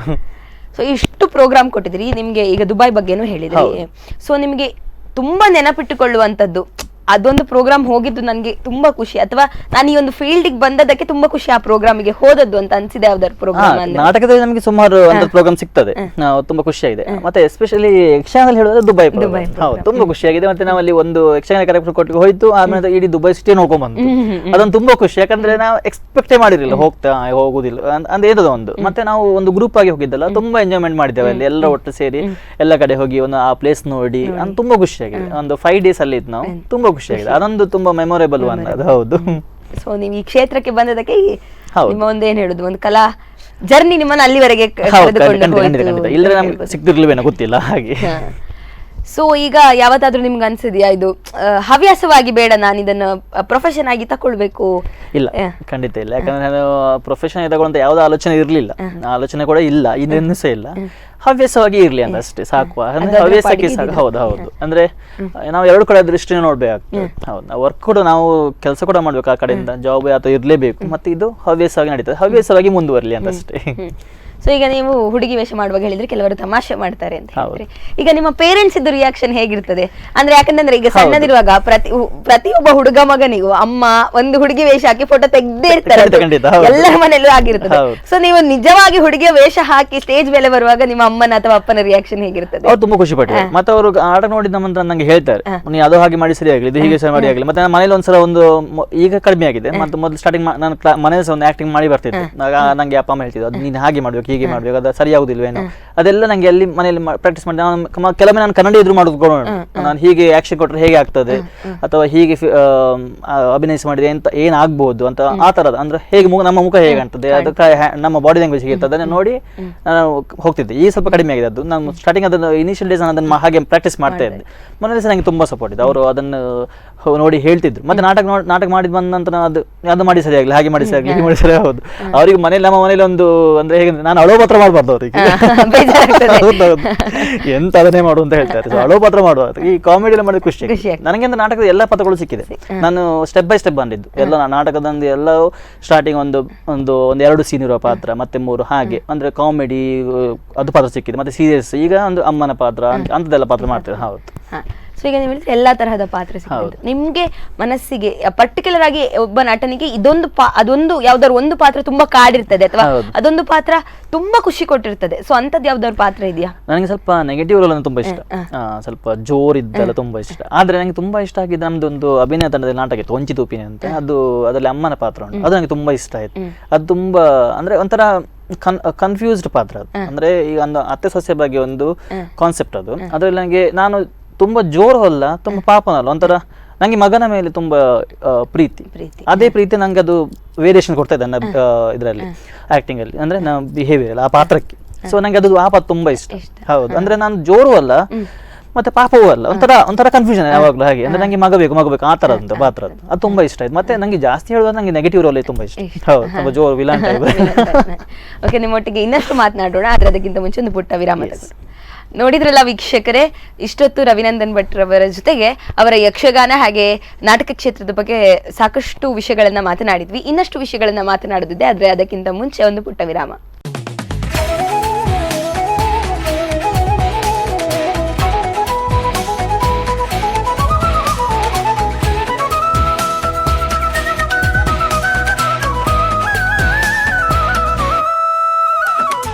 ವಿರಾಮದ ಬಳಿಕ ಮತ್ತೊಮ್ಮೆ ಸ್ವಾಗತ. ನೀವು ನೋಡ್ತಾ ಇರುವುದು ಕಲಾವಿದ. ಇದು ಕಲಾವಿದರ ಬದುಕಿನ ಕಥೆಯನ್ನ ಅವರೊಂದಿಗೆ ಕೇಳುವಂತಹ ವಿಶೇಷ ಕಾರ್ಯಕ್ರಮ. ಇವತ್ತು ನಮ್ಮೊಂದಿಗಿದ್ದಾರೆ ಅತಿಥಿ ರವಿನಂದನ್ ಭಟ್ ರವರು, ಯಕ್ಷಗಾನ ಹಾಗೆ ನಾಟಕ ಕ್ಷೇತ್ರದಲ್ಲಿ ತುಳು ರಂಗಭೂಮಿಯಲ್ಲಿ ತಮ್ಮನ್ನ ತೊಡಗಿಸಿಕೊಂಡವರು. ಬನ್ನಿ ಅವರ ಜೊತೆ ಇನ್ನಷ್ಟು ಮಾತನಾಡೋಣ. ಮತ್ತೊಮ್ಮೆ ಕಾರ್ಯಕ್ರಮಕ್ಕೆ ಆತ್ಮೀಯವಾದಂತಹ ಸ್ವಾಗತ. ಸೊ ಇಷ್ಟೊತ್ತು ಬಹಳಷ್ಟು ಮಾತನಾಡಿದ್ವಿ, ಪಾತ್ರಗಳ ಬಗ್ಗೆ ಆಗಿರಬಹುದು ಅಥವಾ ಏನ್ ಹೇಳುವಂಥದ್ದು, ನೀವು ಹೇಳಿದ್ರೆ ನೆಗೆಟಿವ್ ರೋಲ್ಸ್ ಇಷ್ಟ ಅಂತ. ಸೊ ಅದರ ಬಗ್ಗೆ ಎಲ್ಲ ಮಾತನಾಡಿದ್ವಿ. ಈ ಪ್ರತಿಯೊಂದು ಪಾತ್ರಕ್ಕೂ ಈಗ ಯಕ್ಷಗಾನದಲ್ಲಿ ಆಗಿರಬಹುದು, ನಾಟಕದಲ್ಲಿ ಆಗಿರಬಹುದು, ಅದರದ್ದೇ ಒಂದು ವೇಷಭೂಷಣಗಳು ಅಂತ ಇರ್ತದೆ. ಸೊ ಅದರ ಬಗ್ಗೆ ನಿಮ್ಮ ತಯಾರಿಗಳು ಹೇಗಿರ್ತದೆ? ವೇಷಭೂಷಣ ಬಂದಾಗ ಯಕ್ಷಗಾನಕ್ಕೆ ಸಂಬಂಧಪಟ್ಟಂತೆ ನನ್ನ ಹತ್ರ ನಾನು ಸ್ತ್ರೀ ವೇಷ ಮಾಡುದು. ನಂತರ ಎಲ್ಲ ಸ್ತ್ರೀ ವೇಷದವರುಗಳ ಹತ್ರ ಅವ್ರು ಇರ್ತದೆ. ಅಂದ್ರೆ ಆಲ್ಮೋಸ್ಟ್ ಎಲ್ಲ ವೇಷಭೂಷಣಗಳು ತಯಾರು ಮಾಡಿ ಇಟ್ಕೊಂಡಿರ್ತಾರೆ ಎಲ್ಲರೂ ಕೂಡ. ಯಾಕಂದ್ರೆ ನಾವು ಒಂದು ಬೇರೆ ದಿವಸ ಮಾಡ್ಕೊಂಡು ನಮ್ಮ ದಿವಸ ಮಾಡುವ ಅಂತ ಅಷ್ಟೇ. ಎಲ್ಲ ಆಭರಣಗಳು ಅಥವಾ ಸೀರೆ ಇರಲಿ ಅಥವಾ ಎಲ್ಲ ಆಭರಣಗಳು ನನ್ನ ಹತ್ರ ಇದೆ. ಎಲ್ಲರ ಕೂಡ ಇರ್ತದೆ, ಸ್ತ್ರೀ ವೇಷ ಮಾಡುವ ಆಲ್ಮೋಸ್ಟ್ ಎಲ್ಲ ಕೂಡ ಇರ್ತದೆ. ಇದು ಯಕ್ಷಗಾನದಲ್ಲಿ. ಹಾಗೇನೆ ನಾಟಕಕ್ಕೆ ಬಂದಾಗ ಕೂಡ ಹಾಗೆ ನಾವು ಇದೇ ತುಂಬಾ ಕಷ್ಟ ಆಗೋದು ಈಗ. ಯಾಕಂದ್ರೆ ವೇಷಭೂಷಣ ನಮ್ಗೆ ನಮ್ಮ ರೂಮಲ್ಲಿ ಬೇಕು, ಒಂದು ಗೋಡೆ ನಮ್ದು ಇಡ್ಬೇಕು, ಲೇಡೀಸ್ ಕಾಸ್ಟ್ಯೂಮ್ ಇಡಬೇಕು. ಸೊ ಅದೇ ಕಷ್ಟ ಆಗೋದು. ಅಂದ್ರೆ ಈಗ ಡ್ರೆಸ್, ಈಗ ನಾಟಕಕ್ಕೆ ಬರ್ಬೇಕಾದ್ರೆ ಈ ತುಂಬಾ ಬೇರೆ ಒಂದು ಹಾಸ್ಯ ಅಥವಾ ಅಂತ ಪಾತ್ರಗಳು ಬಂದಾಗ, ಅಂದ್ರೆ ಸ್ವಲ್ಪ ಮಾಡರ್ನ್ ಸ್ಟೈಲ್ ಬಂದಾಗ ಅದಕ್ಕೆ ಬೇಕಾದ ಹೌದು, ಅದಕ್ಕೆ ಒಂದು ಡ್ರೆಸ್ಸಸ್ ತಗೊಳ್ಬೇಕು. ಆನಂತರ ಈ ಸಾರೀಸ್ ಎಲ್ಲ ಅದೊಂದು ಇರ್ತದೆ. ಆನಂತರ ಮೇಕಪ್ ಕಿಟ್ ಅದೆಲ್ಲ ಎಲ್ಲವೂ ತಗೊಳ್ಬೇಕು ನಾವು, ಎರಡು ಕಡೆಯೂ ತಗೊಳ್ಬೇಕಾಗ್ತದೆ. ಸೊ ಅದೆಲ್ಲ ನಂತರ ಎಲ್ಲ ಇದೆ. ವೇಷಭೂಷಣ ಸಂಬಂಧಪಟ್ಟಂತೆ ನನ್ನ ನಾಟಕಕ್ಕೂ ಇದೆ, ಯಕ್ಷಗಾನಕ್ಕೂ ನನ್ನ ಹತ್ರನೇ ಇದೆ ಎಲ್ಲ. ಸೊ ನಮ್ಮ ತಂಡದಲ್ಲಿ ಅಭಿನಯ ತಂಡ ಅಂದ್ರೆ ಮೇಕಪ್ ಕಿಟ್ ಅಂದ್ರೆ ಹ್ಯಾಂಡಲ್ ಮಾಡೋದು, ಮ್ಯಾನೇಜ್ ಮಾಡೋದು ನಾನು ಎಲ್ಲ ಇದು ಕೂಡ. ಅದನ್ನು ಕೂಡ ನನ್ನ ಹತ್ರ ಎಲ್ಲ ಐಟಮ್ಸ್ ಕೂಡ ಅಂದ್ರೆ ಆಯಾ ನಾಟಕಕ್ಕೆ ಯಾವ್ದು ಬೇಕು ಅಂತ ತಗೊಳ್ತಾ ಹೋಗೋದು ಅಷ್ಟೇ. ಸೊ ಅದನ್ನು ಮತ್ತೆ ಕಂಟಿನ್ಯೂ ಮಾಡ್ತಾ ಹೋಗೋದು. ಯಾವ್ದು ಬೇಕಾಗ್ತದೆ, ಯಾವ್ದು ಬೇಡ, ಅಥವಾ ಯಾವ್ದು ಐಟಮ್ ಸಿಗ್ಬೋದು, ಅದ್ರಲ್ಲಿ ನಾವು ತಯಾರು ಮಾಡಿ ಇಟ್ಕೊಳ್ತೇವೆ ಎಲ್ಲ ಕೂಡ. ಸೊ ಮೇನ್ ಪ್ರಶ್ನೆ ಬಂದಾಗ ಒಂದು ವಿಗ್ ತಗೊಳ್ಬೇಕಾದ್ರೆ ಅಥವಾ ಮತ್ತೆ ಹೆಚ್ಚಾಗಿ ಬೇಕು ಒಂದು ಡ್ರೆಸ್ಸಸ್, ಸಮಸ್ಯೆಗಳು ಆಗೋದಲ್ಲಿ ಡ್ರೆಸ್ಸಸ್, ಅದು ನಮ್ಮ ಸೈಜಿಗೆ ಫಿಟ್ ಆಗೋ ಡ್ರೆಸ್ ಬೇಕೆ, ಅದು ಕಷ್ಟ ಆಗೋದು. ಅರ್ಜೆಂಟ್ ಇರಬೇಕಾದ್ರೆ ತುಂಬಾ ಕಷ್ಟ ಆಗ್ತದೆ ಆ ಥರ. ಆದ್ರೆ ನಾವು ವೆಲ್ ಪ್ರಿಪೇರ್ಡ್, ನಾವು ಮೊದಲೇ ಪ್ರಿಪೇರ್ ಆಗಿರ್ತೇವೆ. ಅದು ಹೊಸ ನಾಟಕ ಮಧ್ಯೆ ಒಂದು ಕೆಲವೊಮ್ಮೆ ನಾಟಕ ಬಂದಾಗ ಸ್ವಲ್ಪ ಕಷ್ಟ ಆಗ್ತದೆ ನಂಗೆ. ಅಂದ್ರೆ ಹಾಗೆ ಲಾಸ್ಟ್ ಟೈಮ್ ನಂದು ನಾಟಕಕ್ಕೆ ನಂಗೆ ನಾಳೆ ಶೋ ಇವತ್ತು ಹೇಳಿದ್ರು ಹೀಗೆ ಸ್ವಲ್ಪ ಪ್ರಾಬ್ಲಮ್ ಆಯ್ತು ನೀವು ಬಂದ್ ಮಾಡಿ, ನಂಗೆ ಡ್ರೆಸ್ಸಿಗೆ ಸಮಸ್ಯೆ ಆಯ್ತು, ಎಂತ ಮಾಡೋ ಗೊತ್ತಾಗಲಿಲ್ಲ. ಅದು ಕಡೆಗೆ ಫೈನಲ್ ಸಿಕ್ಕಿತ್ತು, ತೊಂದರೆ ಇಲ್ಲ ನಂಗೆ. ನಾನು ಹೈಸ್ಕೂಲ್ PUC ಡೇಸ್ ಸೇರಿರ್ಬೇಕಾದ್ರೆ ನನ್ನ ಫ್ರೆಂಡ್ ಒಬ್ಳು ಇದ್ಲು, ಅವಳೆಲ್ಲ ಕೊಡ್ತಾ ಇದ್ದ ಡ್ರೆಸ್ ನಂಗೆ. ಹಾಗಾಗಿ ನಂಗೆ ಅಷ್ಟು ಗೊತ್ತಾಗ್ತಿರ್ಲಿಲ್ಲ, ಅಂದ್ರೆ ಅವಳ ಡ್ರೆಸ್ ನಂಗೆ ಆಗ್ತಿತ್ತು, ನಾನು ಅರ್ಜೆಂಟ್ ಬೇಕಾದ್ರೆ ಅವಳ ಕೇಳ್ತಿದ್ದೆ. ಮತ್ತೆ ನನ್ನ ಕಸಿನ್ ಒಬ್ಳು ಇದ್ದ, ಅವಳು ನನಗೆ ಡ್ರೆಸ್ ಕೊಡ್ತಾ ಇದ್ದೆ ಅರ್ಜೆಂಟ್ ಬಂದಾಗ. ಮತ್ತೆ ನಂತರ ನನ್ನ ಪರ್ಚೇಸ್ ಮಾಡಿದ್ದು ಬೇರೆ ಇತ್ತು. ಸೊ ಹಾಗೆ ವೇಷಭೂಷಣ ಎಲ್ಲ ನಮ್ಮ ಹತ್ರನೇ ಇದೆ, ಏನು ತೊಂದರೆ ಆಗೋದಿಲ್ಲ. ಸೊ ಖಂಡಿತವಾಗಿ ಅಂದ್ರೆ ನೀವೀಗ ಮುಖವರ್ಣಿಕೆ ಯಕ್ಷಗಾನದಲ್ಲಿ ಮಾಡ್ಕೊಳ್ಳುವಾಗ್ಲೂ, ನಿಮ್ಗೆ ನೀವೇ ಬಣ್ಣ ಹಚ್ಚುವಾಗ್ಲೂ ಬಹುಶಃ ಬೇರೆ ವೇಷಕ್ಕಿಂತ ಬೇಗ ಮುಖವರ್ಣಿಕೆ ಆಗ್ತದೆ, ಆದ್ರೆ ಅಷ್ಟೇ ಶಾರ್ಪ್ ಆಗಿ ಅಷ್ಟೇ ನೀಟ್ ಆಗಿ ಬರ್ಬೇಕಾದಂತದ್ದು ಸ್ತ್ರೀ ವೇಷ.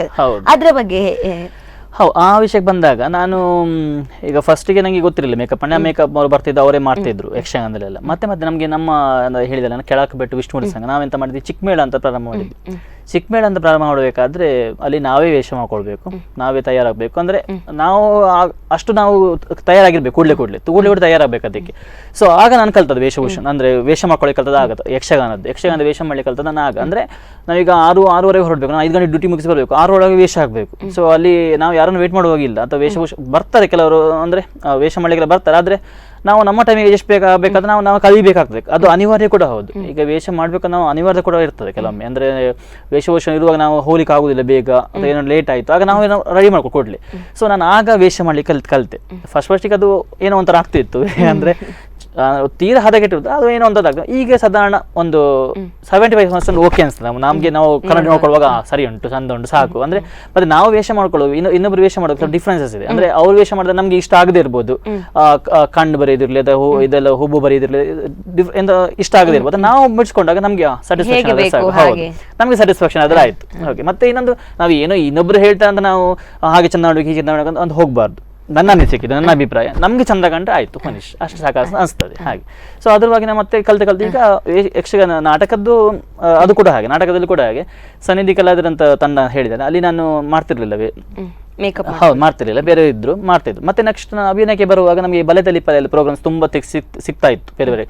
ನಾವು ಅಭಿನಯದಲ್ಲಿ ಕುಸಲ್ದ ತೆಲಿಕೆ ಅಂತ ಮಾಡ್ತಾ ಇದ್ದು ಬೇರೆ ಕಡೆ ಹೋಗಿ. ಆಗ ನಮ್ಗೆ ನಾವೇ ಮೇಕಪ್ ಮಾಡ್ಬೇಕಾಯ್ತು. ಸೊ ಆಗ ಅದನ್ನ ಅಲ್ಲಿ ನಾಟಕ ಮೇಕಪ್ ಎಲ್ಲ ಕಲಿತಾ ಹೋದ್ರೆ ಕಲಿಸ್ತದೆ ನಾವೇ. ಅಂದ್ರೆ ಈಗ ನಾವು ಹೋಗೋದು ಲೇಟ್ ಆಗ್ಬೋದು, ಆ ಕೂಡಲೇ ನಮ್ಗೆ ಸ್ಟೇಜ್ ಹೋಗಿ ನಾವು ಮಾಡ್ಲೇಬೇಕು ಅರ್ಜೆಂಟ್. ಮತ್ತೊಬ್ಬರು ಬಿಸಿ ಇರ್ತಾರೆ. ಮತ್ತೆ ನಾವೇ ನಮ್ಮ ಟೀಮಲ್ಲಿ ಇರ್ಬೇಕಾದ್ರೆ ಪುನಃ ಬೇರೆ ಮೇಕಪ್ ನಾವೇ ಕಲಿತ್ರೆ ನಮ್ಗೆ ಒಳ್ಳೇದಲ್ವಾ. ಸೊ ಹಾಗೆ ನಾವು ಅಲ್ಲಿ ಕಲಿತಾ ಎರಡು ಈಗ ಮಾಡ್ಲಿಕ್ಕೆ ಆಗ್ತದೆ, ತೊಂದರೆ ಇಲ್ಲ. ಸೊ ನಾನೀಗ ನಿಮ್ಮ ಹತ್ರ ಕೇಳಿದೆ ಯಾವ ಪಾತ್ರ ಇಷ್ಟ ಆಯ್ತು ಅಂತ ಕೇಳಿದೆ. ಸೊ ಹಾಗೆ ಇಷ್ಟು ನಾಟಕಗಳಲ್ಲಿ ನೀವು ಅಭಿನಯಿಸಿದ್ರಲ್ಲ, ಯಾವ ನಾಟಕದ ಸ್ಟೋರಿ ಆಗಿರಬಹುದು ಅಥವಾ ಯಾವ ನಾಟಕ ನಿಮ್ಗೆ ತುಂಬಾ ಇಷ್ಟ ಆಗಿತ್ತು? ಆಬ್ವಿಯಸ್ಲಿ ಅದು ನಮ್ದು ಬರಂದೆ ಕೊಲ್ಲೆ ಅಂತ. ಹೌದು, ಒಂಥರ ಮಿಲಿಟರಿ ಕಾನ್ಸೆಪ್ಟ್ ಇರುವಂತಹ ಸ್ಟೋರಿ, ಅದು ತುಂಬಾ ಇಷ್ಟ ಆಯ್ತು. ಆ ಸ್ಟೋರಿ ಕೂಡ ಅಷ್ಟು ಚೆನ್ನಾಗಿದೆ. ಮತ್ತೆ ಅದರಲ್ಲಿ ಎಲ್ಲ ಪಾತ್ರಗಳು ಕೂಡ ಒಂದು ಏನಂತೆ ಅಷ್ಟು ಬೆಲೆ ಇದೆ ಆ ಪಾತ್ರಗಳು, ಎಲ್ಲ ಪಾತ್ರಗಳು ಸ್ಕೋಪ್ ಕೂಡ ಉಂಟು, ಅಷ್ಟು ಚಂದ ಬಂದಿದೆ ಆ ನಾಟಕ. ತುಂಬಾ ಕಡೆ ಪ್ರದರ್ಶನ ಮಾಡಿದ್ದೇವೆ, ಎಲ್ಲ ಕಡೆ ಅದು ಮತ್ತು ಕೂಡ ಅದನ್ನೇ ಕೇಳ್ತಾ ಇದ್ದೆ, ನಾಟಕ ಅದನ್ನೇ ಮಾಡಿ ಅಂತ. ಸೊ ಆ ನಾಟಕ ತುಂಬಾ ಇಷ್ಟ ಆಯ್ತು.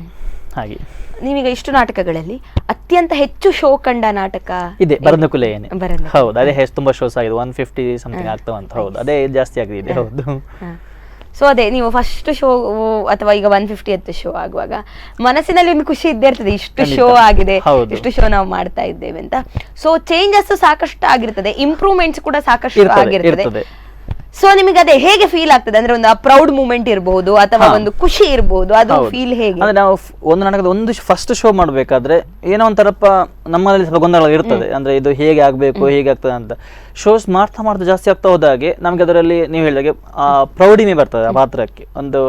ಅಲ್ಲ ಅಂದ್ರೆ ಒಂದು ಕೆಲವೊಮ್ಮೆ ಮಿಸ್ಟೇಕ್ ಕೂಡ ಆಗ್ತದೆ. ಅಂದ್ರೆ ಈಗ ಏನಾಗ್ತದೆ ಅಂದ್ರೆ ಈಗ ನಾಟಕ ಆಗ್ತಿರ್ಬೇಕಾದ್ರೆ ಎಸ್ಪೆಷಲಿ ಇನ್ ಕೇಸ್ ಆಫ್ ನಾನು ಹೇಳೋದು ಸ್ಟೋರಿ ಸೆಕ್ಷನ್ ಆಗ್ತಿರ್ಬೇಕಾದ್ರೆ ಕಾಮಿಡಿ ಅಲ್ಲಿ ಗೊತ್ತಾಗೋದು ಜನಗಳ ಡಿಸ್ಟರ್ಬೆನ್ಸ್ ಅಂದ್ರೆ ನಗಾಡ್ತಾ ಇರ್ತಾರೆ, ಇಲ್ಲಿ ಕೂಡ ಆಗ್ತದೆ. ಸ್ಟೋರಿ ಆಗ್ಬೇಕಾದ್ರೆ ನಮಗೆ 100% ಸೈಲೆನ್ಸ್ ಬೇಕು ಆಡಿಯನ್ಸ್ ಲೆವೆಲಿಂದ, ಆಡಿಯನ್ಸ್ ಕಡೆಯಿಂದ. ಒಂದು ಚೂರು ಹೆಚ್ಚು ಕಮ್ಮಿ ನಮ್ಮ ಕಾನ್ಸಂಟ್ರೇಷನ್ ಹೋಗ್ತದೆ. ಅದಕ್ಕೆ ಅದೇ ನಂಗೆ ಸ್ವಲ್ಪ ಕೆಲವೊಮ್ಮೆ ಅಂತ ಸಮಸ್ಯೆ ಆಗೋದುಂಟು. ಅಂದ್ರೆ ಯಾರಾದೊಂದು ಕಿರ್ಚಾಡುದು, ಬೊಬ್ಬೆ ಹಾಕೋದು, ಆಗ ಇಲ್ಲಿ ಹೌದಾ, ಆಗ ಇಲ್ಲಿ ನಾವು ಸ್ಟೋರಿ ಸೆಕ್ಷನ್ ಇರ್ಬೇಕಾದ್ರೆ ಸ್ವಲ್ಪ ಪ್ರಾಬ್ಲಮ್ ಆಗ್ತದೆ. ಅಂದ್ರೆ ಅದು ನನ್ನ ಪರ್ಸನಲ್, ಬೇರೆಯವರಿಗೆ ಕೂಡ ಆಗ್ಬೋದು. ನನಗೆ ಬಂದಾಗ ಕೆಲವೊಮ್ಮೆ, ಯಾವಾಗ್ಲೂ ಅಲ್ಲ, ಕೆಲವೊಮ್ಮೆ ಅದು ಕಾನ್ಸಂಟ್ರೇಷನ್ ಹೋಗ್ತದೆ, ಆಗ ಸ್ವಲ್ಪ ಸಮಸ್ಯೆ ಆಗ್ತದೆ. ಆದ್ರೆ ಇದೆ ರಿಪೀಟೆಡ್ ನಾಟಕ ಇದ್ದಾಗ ಅದು ಅಂತ ಸಮಸ್ಯೆಗಳು ಪಕ್ಕನೆ ಬರುದಿಲ್ಲ. ಯಾಕಂದ್ರೆ ಇದು ಡೈಲಾಗ್ ಅದು ಪಟ ಬಾಯಲ್ಲಿ ಬರ್ತಾ ಹೋಗ್ತದೆ, ಇದೇ ಇರ್ತದೆ, ಇದೇ ನೆಕ್ಸ್ಟ್ ಗೊತ್ತಿರ್ತದೆ, ಆ ಪ್ರೌಢಿಮೆ ಬರ್ತದೆ ಅಂತ ಹೇಳುವಂಥದ್ದು. ಹಾಗೆ ಅಂದ್ರೆ ಎಂತ ಕೂಡ ಸಮಸ್ಯೆ ಇದು ಡಿಸ್ಟರ್ಬೆನ್ಸ್ ಬಂದು ಕೂಡ ಅದು ಅಲ್ಲಿಂದ ಬಿಟ್ಟು ಹೋಗುದಿಲ್ಲ ಅಂತ. ಹಾಗೆ ಕೆಲವೊಮ್ಮೆ ಆಗುದುಂಟು, ನಾವು ಅಂತದ್ದು ಡಿಸ್ಟರ್ಬೆನ್ಸ್ ಆದಾಗ ಹೆಸರು ಮಾಡ್ತಾ ಹೋಗ್ತೇವೆ, ಯಾರಂತ ಹೆಸರು ಮಾಡ್ತಾ ಹೋಗ್ತದೆ. ಇನ್ನೊಂದು ನಾಟಕದ ಬಂದ್ರು ಚಾನ್ಸಸ್ ಇರ್ತದೆ, ಹೇಳಿ ಬಂದಿರೋದು ನನ್ನ 2 ಸಲ ಆಗಿದೆ ನಂಗೆ. ಮತ್ತೆ ನಂಗೆ ಅನ್ಸಿದ್ದು, ಅಯ್ಯೋ ನಾನೆಂತ ಇಷ್ಟು ಹೀಗೆ ಮಾಡಿದೆ, ಅಂದ್ರೆ ಇಷ್ಟು ನಾಟಕ ಮಾಡಿ ಹೀಗೆ ಮಾಡ್ತೇನಲ್ಲ, ಹಾಗೆ ಒಂದು ಫೀಲ್ ಬಂದಿದೆ ಒಂದು. ಖಂಡಿತವಾಗಿ ನೀವು ಈಗ ಹೇಳಿದಾಗ ನಂಗೊಂದು ಪ್ರಶ್ನೆ ನೆನಪಾಯ್ತು. ಅಂದ್ರೆ ಈ ಬಹಳಷ್ಟು ನಾಟಕಗಳಲ್ಲಿ ಒಂದಷ್ಟು ಸೀರಿಯಸ್ ಟೈಮ್, ಈಗ ಕಾಮಿಡಿ ಪೀಸ್ ಆಗುವಾಗ ಕಾಮಿಡಿ ಅದು ಖಂಡಿತವಾಗಿ ಜನರಿಗೆ ಗೊತ್ತಾಗುವಂಥದ್ದು. ಈ ಜನರಿಗೆ ಗೊತ್ತಾಗದ ಆಕ್ಟರ್ಸ್ ಗಳ ನಡುವೆ ಒಂದಷ್ಟು ಕಾಮಿಡಿಗಳಾಗಿರುವಂಥದ್ದು, ಸೀರಿಯಸ್ ಸೀನಲ್ಲಿ ಒಂದಷ್ಟು ಡೈಲಾಗ್ ಗಳಲ್ಲಿ ವ್ಯತ್ಯಾಸ ಆಗಿ ಗಮ್ಮತ್ತಾಗಿರುವಂತದ್ದು. ಸೊ ಅಂತದೊಂದಷ್ಟು ಘಟನೆಗಳನ್ನ ನೆನಪು ಮಾಡ್ಕೊಳ್ಳಿ. ತುಂಬಾ ನಾಟಕಗಳಾಗ್ತದೆ ಅಂತದೆಲ್ಲ. ಅಂದ್ರೆ ಈಗ ನಾವು ಸ್ಟೇಜ್ ಇರಬೇಕಾದ್ರೆ ಏನೋ ಒಂದಾಯ್ತು, ಅದು ನಮ್ಗೆ ಮಾತ್ರ ಗೊತ್ತಾಗ್ತದೆ, ಅಲ್ಲಿ ಗೊತ್ತಾಗುದು, ಆಗ ನಮ್ಗೆ ಜೋ ನಗಲಿ ಬರೋದು. ಆಮೇಲೆ ಇನ್ನೊಬ್ಬ ಈಗ ನಮ್ಮ ಅಭಿನಯ ಟೀಮ್ ಅಲ್ಲಿ ರಾಕೇಶ್ ಅಂತ ಇದ್ದಾನೊಬ್ಬ, ರಾಕೇಶ್ ಕಟ್ಪಾಡಿ ಅಂತ, ಒಳ್ಳೆ ಹಾಸ್ಯ ಮಾಡ್ತಾರೆ. ಅವಾಗ ಎದುರು ಬರುವ ನಮಗೆ ನಗಲಿಕ್ಕೆ ಬರ್ತದೆ. ಸ್ಟೋರಿ ಇದ್ರು ಕೂಡ ನಾವು ಸ್ಟೋರಿ ಡೀಸೆಂಟ್ ರೋಲ್ ಆದ್ರೂ ಕೂಡ ಅವ್ರು ನೋಡುವಾಗಲೇ, ಅವ್ರು ಮಾಡುವಾಗಲೇ ಏನೋ ಒಂದು ಮಾಡ್ತಿದ್ರೆ ನಗು ಬರ್ತದೆ. ಆಗ ನಾವು ನಮ್ಮಷ್ಟಕ್ಕೆ ಏನಾದ್ರು ಒಂದು ಆಕ್ಷನ್ ಮಾಡ್ಬೇಕಾಗ್ತದೆ, ಅದನ್ನು ಚೇಂಜ್ ಮಾಡ್ಲಿಕ್ಕೋಸ್ಕರ ಆ ಒಂದು ವೇ ಚೇಂಜ್ ಮಾಡ್ಬೇಕು ನಾವು ಅಲ್ಲಿ. ಅಂದ್ರೆ ಅದಕ್ಕೆ ಅಷ್ಟೇ ನಾವು ಶಾರ್ಪ್ ಇರ್ಬೇಕು, ಅಂದ್ರೆ ಏಕಾಗ್ರತೆ ಬೇಕಲ್ಲಿ, ಇದ್ರೆ ಆಗುದಿಲ್ಲ. ನಾವು ಎಂತ ಮಾಡಿದ್ರೆ ನಮಗೆ ಮರ್ತ ಹೋಗ್ತದೆ. ಸೊ ಅಂತ ಮೂಮೆಂಟ್ ತುಂಬಾ ಆಗಿದೆ ನಾಟಕದಲ್ಲಿ, ತುಂಬಾ ಕಡೆ ಆಗ್ತಾ ಇರ್ತದೆ ಅದು. ಹೌದು, ಅದ್ರಲ್ಲಿ ನಾವು ಬಿಟ್ಟುಕೊಳ್ಳುವಂತದ್ದು ತುಂಬಾ, ಈಗ ನೆನಪಿಸಿಕೊಂಡ್ರೆ ನಿಮ್ಗೆ ನಗು ತಡಿಲಿಕ್ಕೆ ಆಗದಂತಹ ಯಾವ್ದಾರು ಒಂದು ನಾಟಕದಲ್ಲಿ, ಯಾವ್ದಾರು ಒಂದು ಶೋ ಅಲ್ಲಿ ಆದಂತದ್ದು ನೆನಪಿದೆ? ಇದೆ. ಅಂದ್ರೆ ಅದೇ ವಂಚಿತುಪ್ಪಿನ ನಾಟಕದಲ್ಲಿ ನಮ್ದು ಸೀರಿಯಸ್, ನಾನು ಅಮ್ಮನ ರೋಲ್, ರಾಕೇಶ್ ಕಾಮಿಡಿ, ಅವರು ನಮ್ದು ಒಂದು ಹೋಲ್ ಫ್ಯಾಮಿಲಿ ಮತ್ತೆ ಎಲ್ಲ ಆಕ್ಟರ್ಸ್ ಕೂಡ ಸ್ಟೇಜ್ ಅಲ್ಲಿ ಇರ್ತಾರೆ ಆ ಟೈಮಲ್ಲಿ. ಅಲ್ಲಿ ಸಾಂಗ್ ಹೇಳಿಕೆ ಇರ್ತದೆ, ಅಂದ್ರೆ ಅಂತ್ಯಾಕ್ಷರಿಯ ಹಾಡು ಒಂದು ಇದು ಸೀನ್. ಅದು ಒಬ್ಬೊಬ್ಬರ ಆದ್ಮೇಲೆ ನಂದು ಹಾಡ್ಲಿಕ್ಕಿತ್ತು. ನಂದು ಹಾಡುವಾಗಾದ್ರೆ ಅವರು ಇನ್ನೊಬ್ಬ ಅಂತ ರಾಕೇಶ್ ಅವ್ರು ಏನ್ ಮಾಡಿದ್ರು, ಏನೋ ಒಂದು ಕಾಮಿಡಿ ಡೈಲಾಗ್ ಹಾಕಿದ್ರು. ನನಗೆ ಎಷ್ಟು ನನ್ಗೆ ಹಾಡ್ಲಿಕ್ಕೆ ಆಗಿಲ್ಲ ಆ ಸೀನಲ್ಲಿ, ನಗಡಿದ ಜಾಸ್ತಿ ಆಯ್ತು. ಅಂದ್ರೆ ಅದು ಕಾಮಿಡಿ ಸೀನ್ ಅಲ್ಲಿ ಸ್ವಲ್ಪ ಸರಿ ಆಯ್ತು, ಇಲ್ಲ ನಾನು ನಗಡಿದ್ದೆ ಫುಲ್. ನಂಗೆ ಅದು ಇನ್ನೂ ಸಹ ನೆನಪು, ಯಾವಾಗಲೂ ಅದೇ ನೆನಪಾಗೋದು. ಅಂದ್ರೆ ನಂಗೆ ಆ ಡೈಲಾಗ್, ಮುಂದಿನ ಡೈಲಾಗ್ ಹೇಳಲಿಕ್ಕೆ ಆಗಿಲ್ಲ, ಅಷ್ಟು ಕಾಮಿಡಿ ಮಾಡಿದ್ರು ಅವರು ಇದರಿಂದ. ಅದು ಅಂದ್ರೆ ನೋಡೋರಿಗೆ ಅದೇನೋ ಡೈಲಾಗ್ ಅನಿಸ್ತದೆ, ಅದು ನಮ್ಗೆ ಇದು ಯಾಕೆ ಹೀಗೆ ಮಾಡಿದೆ, ಯಾಕೆ ಹೀಗೆ ಹಾಗೆ ಅಂತ ಫೀಲ್ ಮಾಡ್ತದೆ. ಅಂದ್ರೆ ಇವನ್ನ ಲಗಡ್ ತೆಗ್ದಂತ ಹಾಗೆ ಅಂದ್ರೆ ಆ ನಕ್ಕು ಮತ್ತೆ ನಂಗೆ ಡೈಲಾಗ್ ಮತ್ತೆ ಅದು ಸೀನ್ ಕಂಟಿನ್ಯೂ ಆಯ್ತು, ಪಾಸ್ ಆಯ್ತು, ಮತ್ತೆ ಮುಂದೆ ಹೋಯ್ತು, ಹಾಗೆ ಅಂತದೆಲ್ಲ. ಸೊ ನೀವೀಗ ತುಳುವಲ್ಲಿ ನಾಟಕ ಮಾಡುವಂಥದ್ದು, ಕೆಲವೊಮ್ಮೆ ಈ ತುಳು ನಾಟಕವನ್ನ ಕನ್ನಡಕ್ಕೆ ಮಾಡುವಂತಹ ಒಂದಷ್ಟು ಸನ್ನಿವೇಶಗಳು ಆಗಿರ್ತದೆ. ಸೊ ಆಗ ನಿಮ್ಮ ಬಹುಶಃ ಪರಿಸ್ಥಿತಿ ಅಂತಾನೆ ಹೇಳ್ಬೋದು, ಅದು ಹೇಗಿರ್ತದೆ? ಇದು ತುಂಬಾ ಕಷ್ಟ. ಈಗ ತುಳು ನಾಟಕ ಈಗ ನಾವು ಎಲ್ಲ ನಮ್ದು ಆಲ್ಮೋಸ್ಟ್ 5 ನಾಟಕ ಏನಿದೆ ಅದರಲ್ಲಿ ಎಲ್ಲವೂ ಕೂಡ ನಾವು ಕನ್ನಡದಲ್ಲಿ ಮಾಡಿದ್ದೇವೆ, ಒಂದು 3D ಒಂದು ಬಿಟ್ಟು, ಮತ್ತೆ ಎಲ್ಲ ಕನ್ನಡದಲ್ಲಿ ಮಾಡಿದ್ದೇವೆ. ಫಸ್ಟ್ 1-2 ಶೋ ಮಾಡುವ ಮಾತ್ರ ಕನ್ನಡ ಕೇಳಿ, ಅವ್ರು ಕನ್ನಡ ಕೇಳಿ ಆಡ್ಬೇಕು ನಮ್ಮದು. ಯಾಕಂದ್ರೆ ತುಳುನ ಎಕ್ಸಾಕ್ಟ್ ನಾವು ಟ್ರಾನ್ಸ್ಲೇಟ್ ಮಾಡುವಂತಲ್ಲ, ಕೆಲವು ವರ್ಡ್ ತುಳುಗೆ ಮಾತ್ರ ಸೀಮಿತ, ಕೆಲವು ವರ್ಡ್ಸ್ ಎಲ್ಲ ಹೌದು ಇಲ್ಲಿಗೆ ಬರೋ, ಇಲ್ಲಿಗೆ ಅರ್ಥ ಆಗ್ತದೆ. ಅದು ನಾವು ಕನ್ನಡದಲ್ಲಿ ಮಾಡುವುದು ಅವರಿಗೆ ಕೆಲವು ಕಾಮಿಡಿ ಕಾಣಿಸ್ತಿಲ್ಲ, ಬೇರೆ ಸಪರೇಟ್ ಅಂತದ್ದು ತುಂಬಾ ಆಗ್ತದೆ. ಅಂದ್ರೆ ಕನ್ನಡ ಮಾತಾಡುವಾಗ ಸ್ಲಿಪ್ ಆಗೋದು ಬಾಯಿ ಬಂತದ್ದು, ತುಳು ಬಂದಿರ್ತಾರೆ ಮಧ್ಯೆ ತುಳು ಸೇರು ಈಗ ಹೌದು ಹೇಳಕ್ಕೆ ಅಂದು ಬರ್ತದೆ ಕೆಲವೊಮ್ಮೆ, ಕನ್ನಡದಲ್ಲಿ ಮಾತಾಡ್ಬೇಕಾದ್ರೆ ತುಳು ವರ್ಡ್ಸ್ ಬರ್ತದೆ. ಸೊ ಅಂತದೆಲ್ಲ ಆಗುವಂತ ತುಂಬಾ ಇತ್ತು. ಆಗ ನಮ್ಗೆ ಸ್ಟೇಜ್ ನಮ್ಗೆ ಗಳಿ ಬರ್ತದೆ, ಆಡಿಯನ್ಸ್ ಬಿಟ್ಟು ನಮ್ಗೆ ನಾವು ಸ್ಟೇಜ್ ಆಕ್ಟ್ ಮಾಡೋರಿಗೆ ಗಳಿ ಬರ್ತದೆ. ಹಾಗೆ ಹೌದು, ಅಂತದೆಲ್ಲ ಮೂಮೆಂಟ್ಸ್ ಎಂತ ಚೆರಿಷಬಲ್ ಮೂಮೆಂಟ್ಸ್ ಅದ್ ನೆನಪಾಗ್ತದೆ, ಯಾವಾಗಲೂ ನೆನಪಾಗ್ತಾ ಇರ್ತದೆ. ಅಂದ್ರೆ ನಾವು ಅಲ್ಲಿ ಮತ್ತೆ ನೆಕ್ಸ್ಟ್ ಪುನಃ ಕಾಣೋ ಹೋಯ್ಸಲ ಇಂಚ ಆಯ್ತು ನಂದು ಬರ್ತದೆ. ಸೊ ಹೀಗೆ ನಿಮ್ಮ ಜರ್ನಿ ಬಗ್ಗೆ ನೀವೆಲ್ಲ ಮಾತನಾಡಿದ್ರಿ. ಸೊ ಏನ್ ಹೇಳುವಂತದ್ದು, ಈಗ ಒಂದು ಜರ್ನಿ ಅಂದ ಕೂಡಲೇ ಅದರಲ್ಲಿ ಸಾಕಷ್ಟು ಏಳು ಬೀಳುಗಳಿದೆ. ಸೊ ನಿಮ್ಮ ಸಾಧನೆಯನ್ನ ಗುರುತಿಸಿ ಯಾವೆಲ್ಲ ಸಂಸ್ಥೆಗಳು ನಿಮ್ಮನ್ನ ಗುರುತಿಸಿದ್ದಾರೆ? ನಮ್ಮ ಊರಿನಲ್ಲೆಲ್ಲ ನನಗೆ ಒಳ್ಳೆ ರೀತಿ ಗುರುತಿಸಿದ್ದಾರೆ, ಸನ್ಮಾನ ಕಾರ್ಯಕ್ರಮಗಳು ಅದು ಎಲ್ಲ ಆಗ್ತಾ ಇರ್ತದೆ. ಆಮೇಲೆ ಎಲ್ಲ ಕಡೆ ಸಹ ಅಂದ್ರೆ ಸಂಸ್ಥೆ ಅಂತಲ್ಲ, ಎಲ್ಲ ಕಡೆ ಗುರುತಿಸ್ತಾ ಇರ್ತಾರೆ. ಅಂದ್ರೆ ಬೇರೆಲ್ಲರೂ ಊರಿನವರು ಗುರುತಿಸಿದ್ರೆ ಸಣ್ಣದ್ರಿಂದ ದೊಡ್ಡದಾದ ಜಾಗದಲ್ಲಿ ನಮ್ಮನ್ನು ಊರಿನವರು ಖಂಡಿತ ಗುರುತಿಸಿದೆ ಅವ್ರಿಗೆ. ಅಂದ್ರೆ ಅವರು ನಾನು ಬೆಳೆಸಿದೆ ಫಸ್ಟ್ ಊರಿನವರು, ಅಂದ್ರೆ ಅಲ್ಲಿಂದ ಶುರು ಮಾಡಿದಲ್ವ. ಸೊ ಆ ಒಂದು ಆ ರಂಗ ಏನಿದೆ ವೇದಿಕೆ, ಅದು ಯಾವಾಗಲೂ ಮೆಮೊರೇಬಲ್ ಒನ್. ಸೊ ಅಲ್ಲಿ ನಮ್ಮ ಊರಿನಲ್ಲೇ ಗುರುತಿಸಿ ಅಂದ್ರೆ ಎಲ್ಲ ಕಡೆ ನನ್ನನ್ನು ಅಲ್ಲಿ ಅವರು ಗುರುತಿಸ್ತಾರೆ. ಈಗಲೂ ಕೂಡ ನಮಸ್ಕಾರ ಹಾಗೆಲ್ಲ ಅಂದ್ರೆ ಒಂದು ಆ ರೀತಿ ನೋಡ್ತಾರೆ, ಒಂದು ಒಳ್ಳೆ ರೀತಿಯಲ್ಲಿ ಗುರುತಿಸ್ತಾರೆ ಅದನ್ನು.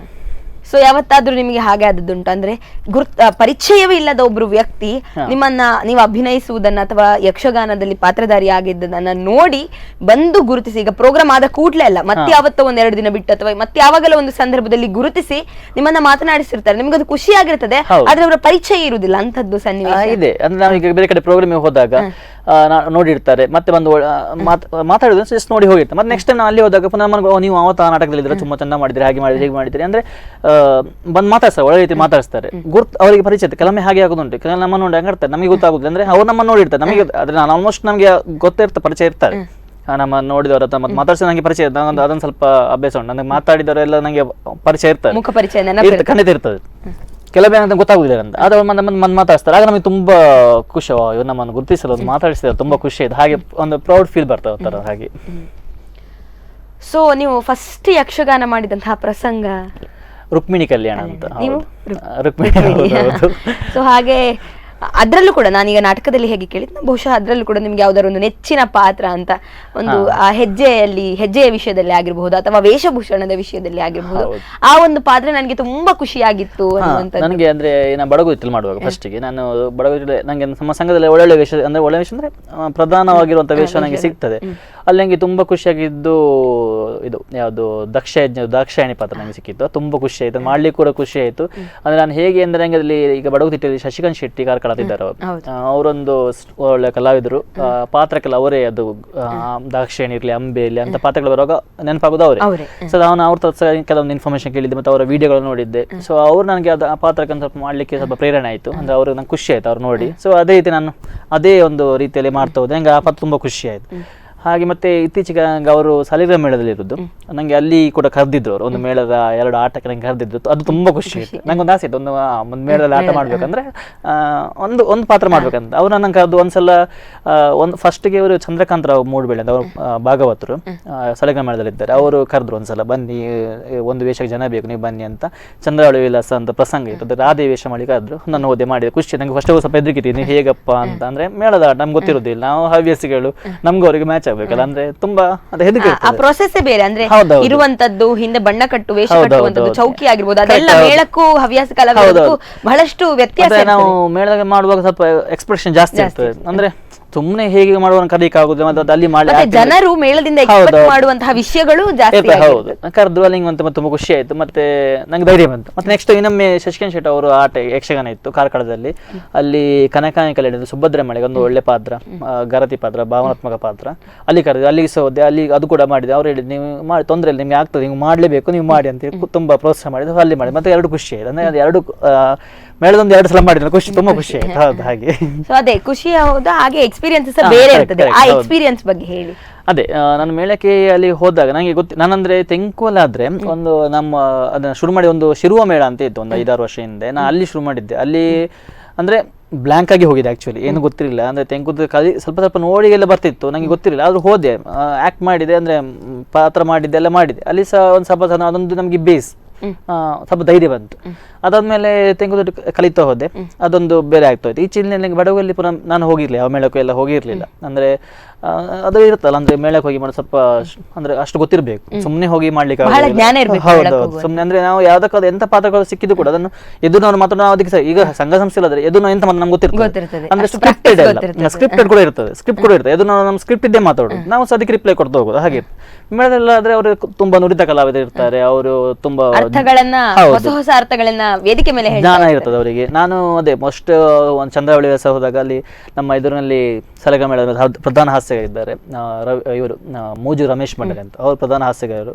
ಅವರ ಅಜ್ಜಿ ಪಾತ್ರ ಮಾಡಿದ್ರು ಅದರಲ್ಲಿ. ನನಗೆ ನಮಗೆ ಸಂಭಾಷಣೆ ಆಗ್ತಿತ್ತು, ನಂಗೆ ತುಂಬಾ ಎದುರಿಗಾಗಿದೆ, ನೀವು ಹೇಗೆ, ಆದ್ರೆ ಅವ್ರು ನಂಗೆ ಒಳ್ಳೆ ಸಪೋರ್ಟ್ ಮಾಡಿದ್ರು. ಏನು ಅಂದ್ರೆ ಹೀಗೆ ನನ್ನ ಡೈಲಾಗ್ ಅವ್ರು ಸ್ವಲ್ಪ ಅದಕ್ಕೆ ಎಫ್ಸಿ ಕೊಟ್ಟ ಹೇಳುವ ಹಾಗೆ ಒಂದು ಸನ್ನಿವೇಶ ಕ್ರಿಯೇಟ್ ಮಾಡಿ ನಂಗೆ ಖುಷಿ ಆಯ್ತು, ತುಂಬಾ ಖುಷಿ ಆಯ್ತು ಅಂತ.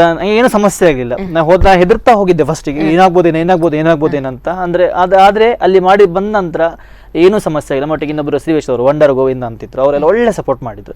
ಮತ್ತೆ ಅದರಲ್ಲಿ ಒಂದು ಪಾತ್ರ ಮಾಡಿದವರಲ್ಲಿ ಇದ್ರು ತುಂಬಾ ನಂಗೆ ಚಂದ್ರಹಾಸ್ ಗೌಡ ಅಂತ, ಅವರೆಲ್ಲ ಒಳ್ಳೆ ಸಪೋರ್ಟ್ ಮಾಡಿದ್ರು, ನಮಗೆ ಏನು ಸಮಸ್ಯೆ ಆಗಲಿಲ್ಲ, ಖುಷಿ ಆಯ್ತು ಅಲ್ಲಿ ಮಾಡ್ಲಿಕ್ಕೆ. ಸೊ ಯಾವತ್ತಾದ್ರೂ ನಿಮ್ಮ ಹತ್ರ ಈಗ ವಿದ್ಯೆಯನ್ನ ಹೇಗೆ ನೀವಂದ್ರೆ ಸ್ಟಡೀಸ್ ಅನ್ನ ಹೇಗೆ ಮಕ್ಕಳಿಗೆ ಹೇಳಿಕೊಡ್ತಾ ಇದ್ದೀರಿ, ಪಾಠ ಮಾಡ್ತಾ ಇದ್ದಾರೆ ಕಾಲೇಜಲ್ಲಿ, ಹಾಗೆ ಈ ಯಕ್ಷಗಾನ ಆಗಿರ್ಬಹುದು ಅಥವಾ ನಟನೆ ಬಗ್ಗೆ ಒಂದಷ್ಟು ಮಕ್ಕಳಿಗೆ ಹೇಳಿಕೊಡ್ಬೇಕಂತ ಆಸೆ ಇದೆಯಾ, ಅಥವಾ ಹೇಳಿಕೊಟ್ಟಿದ್ದೀರಾ ಇಷ್ಟರವರೆಗೆ ಯಾವ್ದಾದ್ರು ಒಂದು ಮಕ್ಕಳಿಗೆ? ಅಂತದೆಲ್ಲ ಆಸೆಗಳಿದೆ.